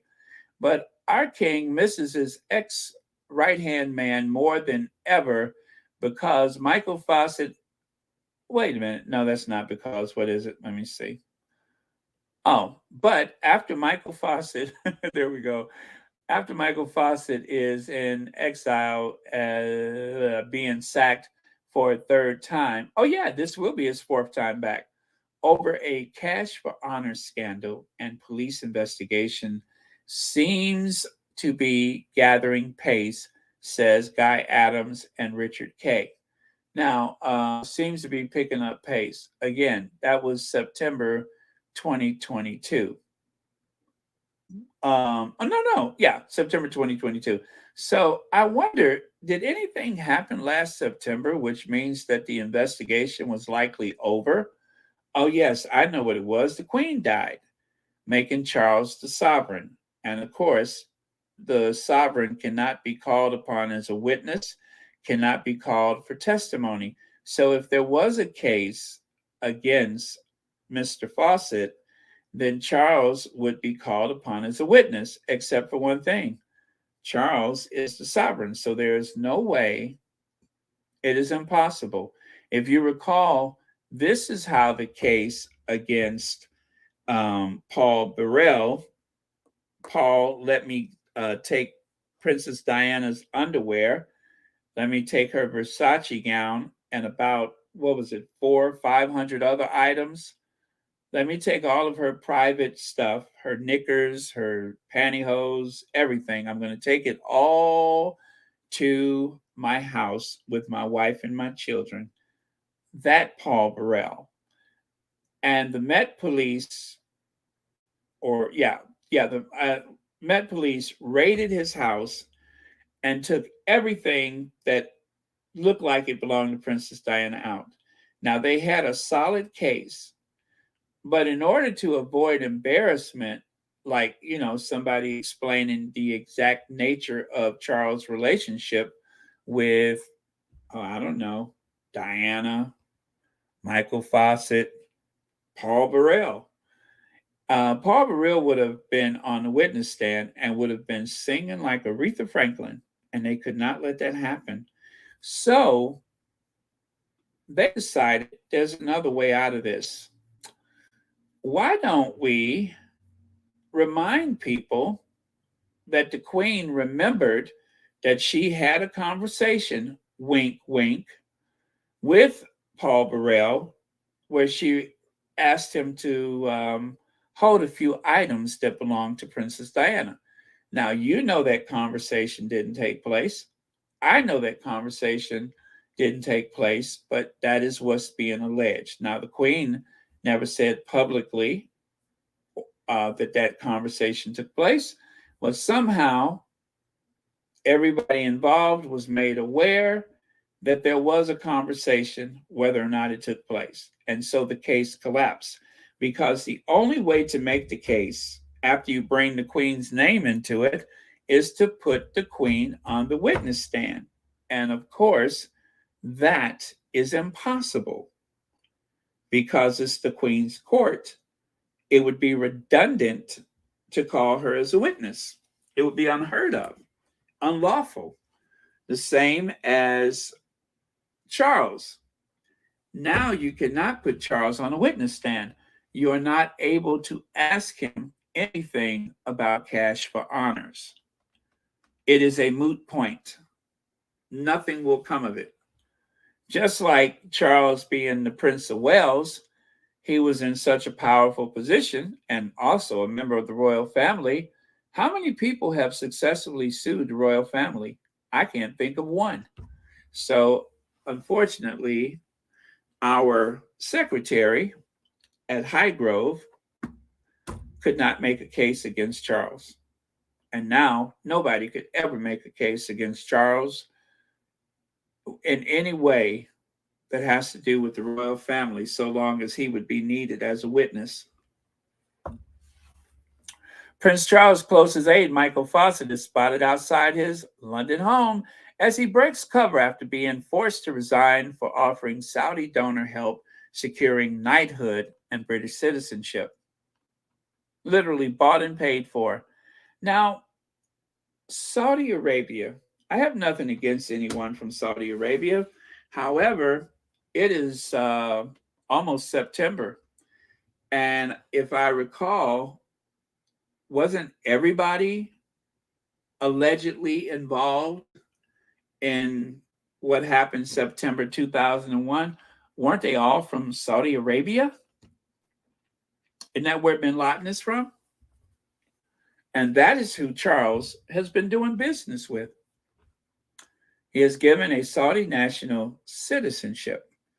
And not just that, one of the honors and a citizenship. Nice work if you can get it right. Charles can't hide behind AIDS. His fingerprints, and I bet they're huge too, are all over this mess. Doesn't matter. Carolyn Graham says, farewell again to one man Charles says he can't do without. You know Carolyn Graham. That's the one who climbed Mount St. Thomas Markle. She took one for the team. That Carolyn Graham. So it was a big story, but it didn't have any legs. It wasn't going to go anywhere. Big story, but no legs. It wasn't going to go anywhere. So unfortunately, there is no case to be made. The case was opened and the case is closed. And that, as they say, is the rest of the story. Okay, so take a look here. Cash for Honors claim a storm in the teacup. Are the Cash for Honors claims a storm in the teacup, Charles? Well, it was, and now it's not. Now, remember, at the time, the Queen was still alive. Didn't matter. The Queen was powerless at that point. Charles was in charge. Charles, as far as I'm concerned, Charles was a regent in all but name only. Charles was a regent. There was just no, they didn't formalize it, but he was a regent. And a regent is someone who governs on behalf of the sovereign. So, as you know, there was a Fortnum and Mason bag full of cash that Charles received, which is the oddest thing. How that became a news story, I don't know. Some of the things that you would think that they would bury and suppress, they don't. They want you to know how shady they are. And so aside from that cash, I'm going to show you what I think the cash was for. But aside from that cash, there's the Crown Estate. Now, as Prince of Wales, Charles had $1 billion portfolio as the Duke of Cornwall. And the Cornwall estate is not just a housing estate. It's not just a property. It is several properties. It is investment. It's a lot of things. He even built a town with his duchy. And so the Crown Estate is the sovereign. That was the Queen's money, which came from the taxes that went to the treasury, that was calculated and then given back to the sovereign. And the sovereign would use that to operate the royal households, to pay salaries, to maintain property, all of that stuff. So the sovereign takes a percentage of all of the money that comes in. So if the sovereign took every penny, then it would be so much more money. But they actually take in a huge profit and give the balance of it back to the treasury. And then the whole cycle starts up all over again. Now, they need the royal family because the royal family is what brings the tourists. Now, I didn't have this slide yesterday, but take a look on the left. Top 10 most popular with tourists by numbers in 2019. France. Okay. France. 90 million people went to France in 2019. 83 million went to Spain. 79.3 million went to the United States. 65 million went to China, 65.7. Italy, 64.5. Turkey, 51.2. Mexico, 45.0. Thailand, 39.8. Germany, 39.6. The United Kingdom, dead last. That's how influential the royal family is. They come up last in the top 10. Now, that number may have changed over time, but remember, even though it came in last, when it comes to cities in Europe, Paris gets almost an identical amount of people as London. But when it comes to the entire nation, an overwhelming amount, more than double, choose France before they go to the United Kingdom. But if you're only getting 40 million people in 2019, which was like that was like the highest year of travel in history for tourism. And I think the number may actually be much greater now, but up until that point, 2019, travel had expanded exponentially. So, and you know it must be true if I use the big word. So the most popular tourist destinations in the world for more than 30 years, France offers a myriad of attractions. La Tour Eiffel, countless world-class restaurants, and Musée du Louvre, the Palace of Versailles, Notre Dame Cathedral, the beaches of Côte d'Azur. Isn't that blue? The blue beaches, and et cetera, et cetera. So there you go. Just in case you have been subject to this big lie about how the royal family is so important to tourism, I promise you, France has not had a royal family for what, over 100 years? 150 years? Whatever it's been. I know it's been at least 100 years, and they don't seem to suffer in the least from not having a royal family. As a matter of fact, probably it helps because they're not spending a huge part of their treasury maintaining a bunch of old fossils to come out on the balcony twice a year. I mean, think about it. It's like having a bunch of fossils that walk out of a cuckoo clock. Cuckoo, cuckoo, cuckoo. And then they go back in and don't come out for another 6 months. Astonishing, exclusive by Gabriel, who reveals that after a secret meeting at Clarence House, Prince Charles accepted 1.2 million charity donation from the family of Osama bin Laden in 2013. I still don't know how that made it to the papers. I'm glad it did, but I guess you must have wanted people to know. And here's just some more cash for honors, cash for honors. Charles Aid fixed CBE for Saudi tycoon who gave 1.5 million pounds. Charles Aid told Saudi donor, "We'll help you get a knighthood. Just give us some money. We'll take care of everything." So it was a big story, but it was all for naught because there was no mechanism at the Scotland Yard. There was no mechanism to go after Charles. There was no stomach for it. They were just stalling for time. They were literally holding up a mirror to the Queen to see if she could fog the mirror, or using a cold spoon to make sure that she could fog a spoon.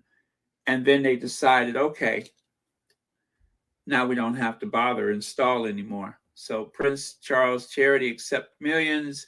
These are all receipts, receipts, receipts. Charles of Arabia, how Britain's next king bolster autocratic Gulf regime. And that's something that the Queen is just as guilty of. The Queen, Charles, they all have, uplifted, upheld the various royal families, whether they're good people or bad. I won't get into that, but they've all done it. The Queen has broken bread with many a dictator, but that was her job, the Queen. And take a look there. Now, I cannot verify that this receipt is authentic, but it says Dumfries House, the great steward of Scotland, Dumfries House Trust. In the light of the ongoing, most recent generosity of His Excellency, Sheikh Marie Mubarak Mahfouz bin Mahfouz, I am happy to confirm that you in confidence that we are willing and happy to support and contribute to the application for citizenship. I can further confirm that we are willing to make an application to increase His Excellency's honor from honorary CBE to that of a KBE in accordance to His Majesty's Honors Committee. I'm sorry, Her Majesty's, the Queen was still alive.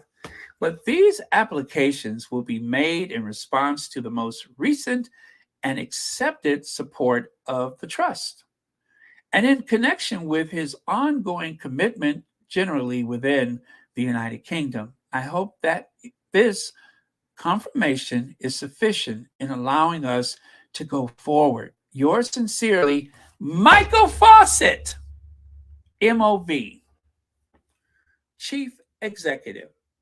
So that's who the Chief Executive is. Mother Mary, it is Michael Fawcett.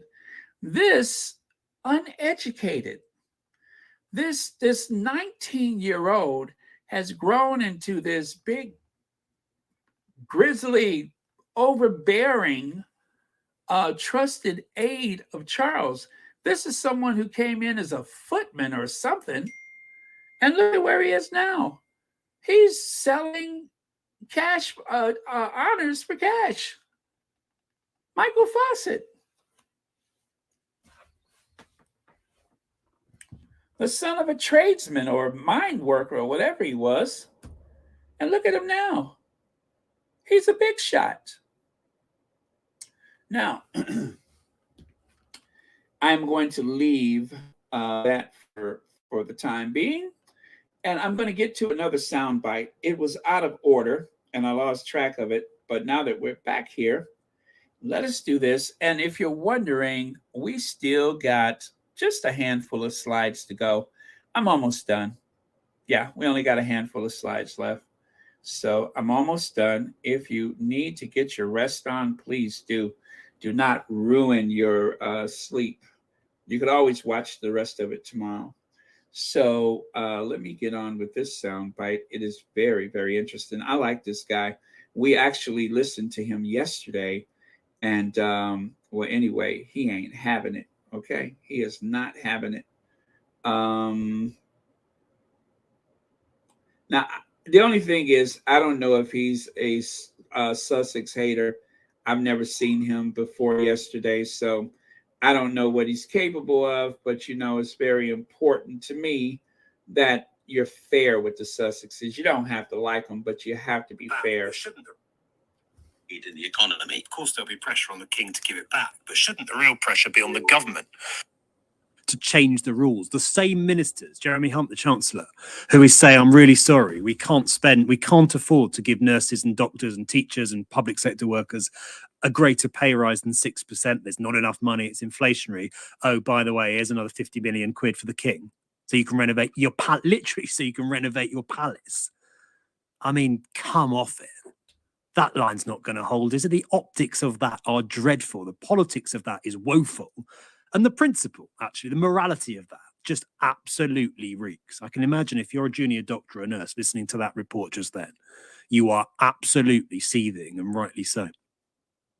In the economy. Of course, there'll be pressure on the king to give it back, but shouldn't the real pressure be on the government to change the rules? The same ministers, Jeremy Hunt, the Chancellor, who is saying, I'm really sorry, we can't afford to give nurses and doctors and teachers and public sector workers a greater pay rise than 6%. There's not enough money, it's inflationary. Oh, by the way, here's another 50 million quid for the king. So you can renovate your literally, so you can renovate your palace. I mean, come off it. That line's not going to hold, is it? The optics of that are dreadful. The politics of that is woeful.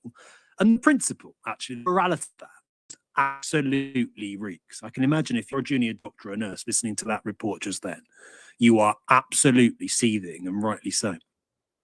Okay, so we heard that one twice. Well, he is saying what a lot of people are thinking. The pride cometh before the fall. That's all I can say is the pride cometh before the fall. And Charles and William are overflowing with pride and self-importance. And over blown sense of importance, and it is going to cost them. Let's see. Africa Christian Church pastor Jezreel. I don't know what you're talking about there. The butler, I heard, did a tape with. Oh, yes. Paul Burrell. Yeah, Paul had a lot of dirt that could not come out. So Charles had to play ball with him, allegedly. I'm sure it wasn't the first time they played ball.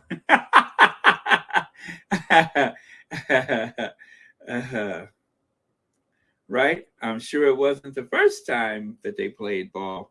As a matter of fact, I'm sure that they played quite a few. Yeah, they played a lot.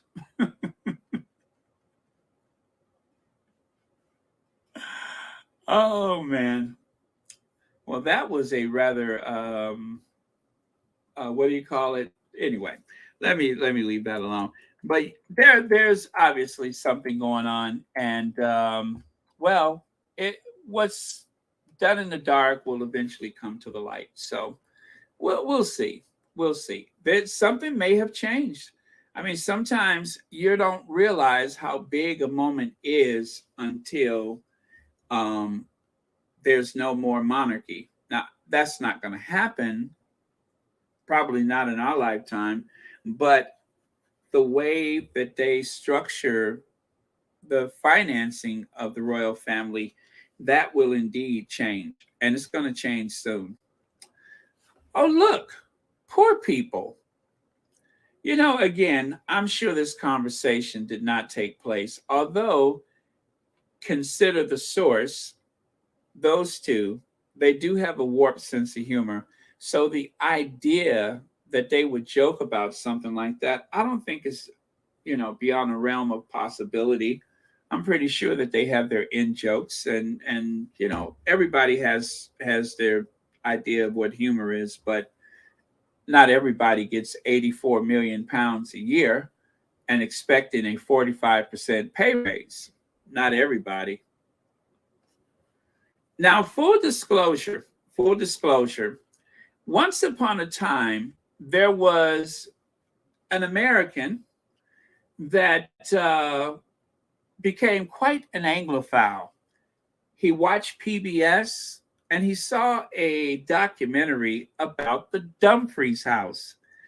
And that bloke decided that one of these days, I'm going to have to see that house for myself. It has over 60 pieces of authentic Chippendale furniture, the largest collection in the world. And the furniture was actually made for the house in which the furniture is still located. And so I thought to myself, I got to go there. And check it out. So while I'm saying all of these things, cash for honors, and even though my name is quite regal, trust me when I say this, I received no honor. I paid an admission fee to get in. It was a wonderful tour. And I'm sure that the money that Mr. Mahfouz has paid was used to help finance the renovation and management of that house. Doesn't make it okay, but that is a pet project of Charles, is the Dumfries house. Again, it doesn't make it right, but I have to say that I enjoyed my visit. It was everything that I wanted it to be and then some. And it may have been a good idea that was poorly executed. As the story goes, and I'm going to tell it to the best of my knowledge, the house was put up for sale for 40 million pounds. Now, Charles didn't have enough money for the house, he said. Cash rich, no, what is it? Land rich, but cash poor, as they say. So you have $1 billion portfolio, but you don't necessarily have $1 billion in cash. So the house, which was built for the Butte family, was built for a man who was going courting for a wife. It's a honey trap. It was made to attract an heiress who could bring her own dowry and help support the house and enrich the family. So the house was built to his specifications. They added a wing on either side of the house and expanded it. And also, there was custom made Thomas Chippendale furniture made by the Thomas Chippendale himself. Beautiful furniture. The furniture, there's a china cabinet that is worth like 6 million, 20, whatever it is, million pounds. And so they were going to send all that furniture to Christie's, where it was going to be auctioned, and the furniture would have been spread to the four corners of the earth and never grouped together again. So Charles had this clever idea. I will guarantee $25 million, but I will need other people to guarantee a loan of 40 million pounds, not dollars, but pounds, to save the house. So when you donate your money, you actually have an interest in the house, meaning that some of the donors actually use this house as a country estate. But the house is also open up to the public for tourists or tourism, weddings, whatever. But the other thing is this. When they purchased the house, they also used it to employ people in the community. They also used the house as a training ground, a training center where people could learn hospitality. It has been very successful. It has been very successful, but it takes a lot of money. So again, I'm not saying that the source of the money is okay, but the spirit of it was to save this one-of-a-kind property. I know on the outside it doesn't look like much. On the inside, it doesn't, seem like it's something exceptional. But what makes it exceptional is that the house is almost exactly as it was 300 years ago. That house is old as the United States and then some. And everything in the house is authentic to the house, which is what attracted me to it in the first place. So I applaud Charles for saving the house as it is. Again, does not make it okay, but the house, in time, people will realize that they almost lost something very unique and very special. And that's that. So if you're in Cumnock, Scotland, I suggest you see it for yourself. It was amazing. No photos on the inside, but that's the photos I took. You can find a documentary online about the house. It is very, very intriguing. And also, one last thing. When I was visiting, I asked several people about King Charles, at the time, Prince Charles. They had nothing but good things to say about him. Even the taxi driver was going on and on about how much resources, how much work, how much money that Charles brought to the community. The only problem is one of the sources of the money was Mr. Whatever his name, and some other shady characters too. So that is the story of the Duffries house. So I have no interest in the house, and aside from the 20 pounds or whatever I paid for the entry, that's that. It's just like one of those weird things that I was actually there in 2018, and then later on the house has become infamous for its source of revenue. But what could I say? All right, so that's my story, and I'm sticking to it. And now, did you ask me what did you eat in their cafeteria? Well, I went to the dining room or cafeteria cafe, and I had soup with a roll, which should have been enough, right? But then I saw something called a sausage roll. And I said to myself, Self, I've never had a sausage roll before. So I had that too. I was quite well fed. It was delicious. So that's what I ate at the Dumfries house. I don't know what kind of soup it is. I don't recall. It looks like French onion or minestrone. I don't know. How Prince Charles once joked with the Crown creator and writer Peter Morgan when he was presented with a CBE. If you guys are wondering, what did you say, Black Queen? Whose sausage roll? Whose sausage roll did you have? Well, it wasn't that kind of party. At least I don't think so. I don't have any recollections.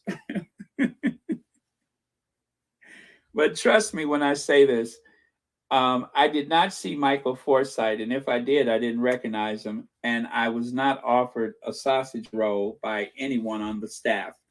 I went and picked out my own sausage roll. Darn it.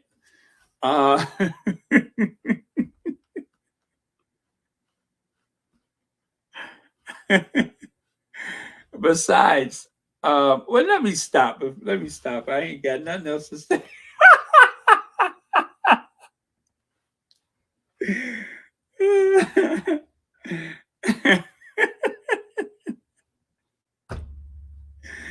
Oh boy, y'all can make anything dirty, can't you? I'm usually the one to do that. You're taking my job from me. Anyway, aside from the sausage roll, if you're wondering why the Crown didn't have as much bite, well, that's why, because Peter Morgan has one of those CBEs. Of course, he's not going to say anything bad. That's why. And then, is this the last one? I think so. Yes, this is the last thing. Check it out. The Valentino suit on the right, and I think it's Caroline Herrera on the left. But anyway, as you know, they were so critical of Meghan wearing that oversized suit. Yes, it is made to be very loose fitting.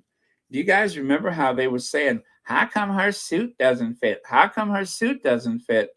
That is the way it's supposed to fit. It is supposed to have a certain amount of, extra, and to be a little boxier than a form-fitting suit. And as you can see, another royal who has been considered one of the most stylish women on the planet, Queen Letizia, she is also wearing a suit with a very similar cut. And she looks chic and elegant and beautiful. So as you can see on them, it looks very smart. But on some members of the British royal family, it looks like it's from a resale shop. YM Joy says, is that one of them houses?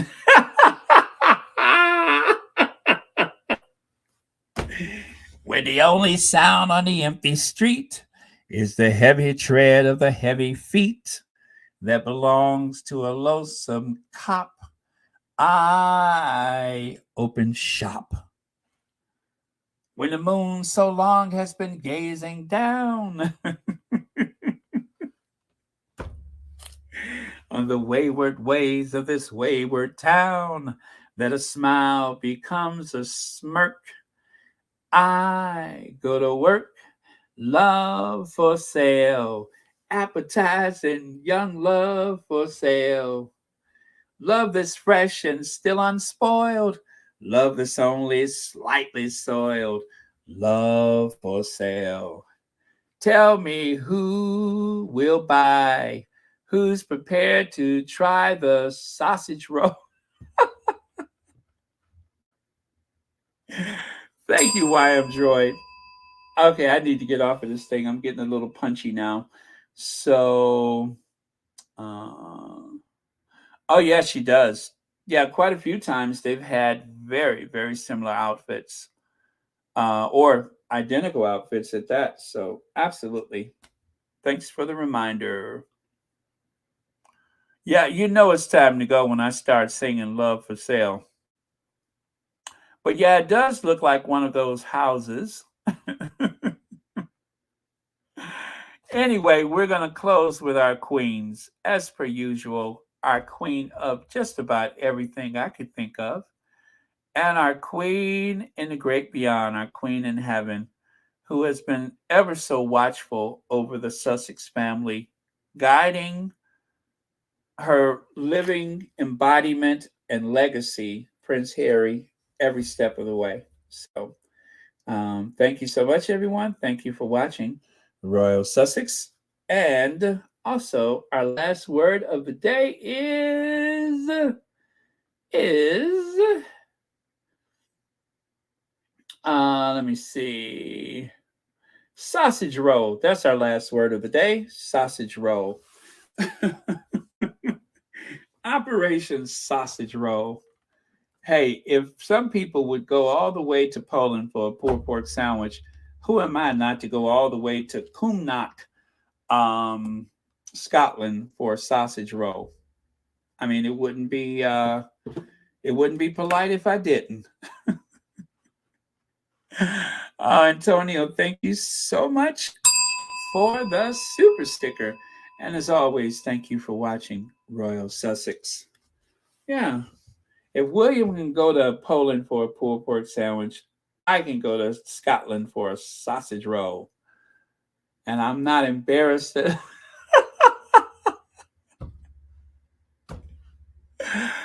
Okay, you guys, I'm going to close it out because I am getting kind of punchy. Had an early start today, but I will see you guys. Love you. Thanks for watching and see you all tomorrow. Now get some sleep and good morning to those of you starting your day. Love for sale. Let the poets pipe of love in their childish ways. I've had every type of love that is found today.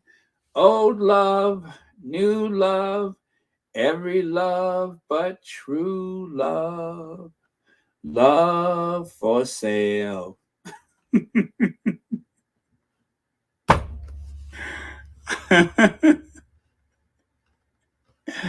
Okay. Bye, y'all.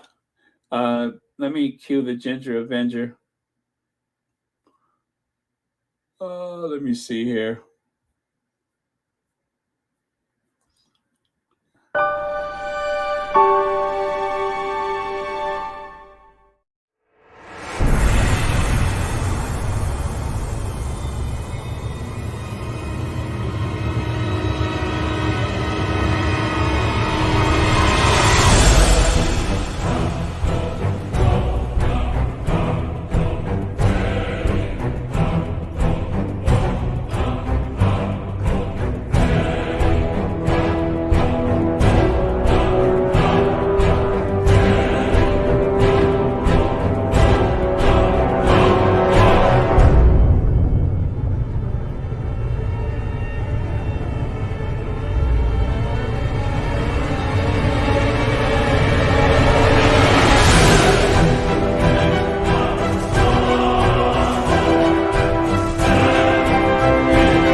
Oh, I'm still on here, ain't I? Glad I didn't say anything dirty. I'm tweeting on my phone, not tweeting, but texting somebody. This could have been embarrassing. Oh, that's how I get out of here. Okay, love you guys. See you tomorrow.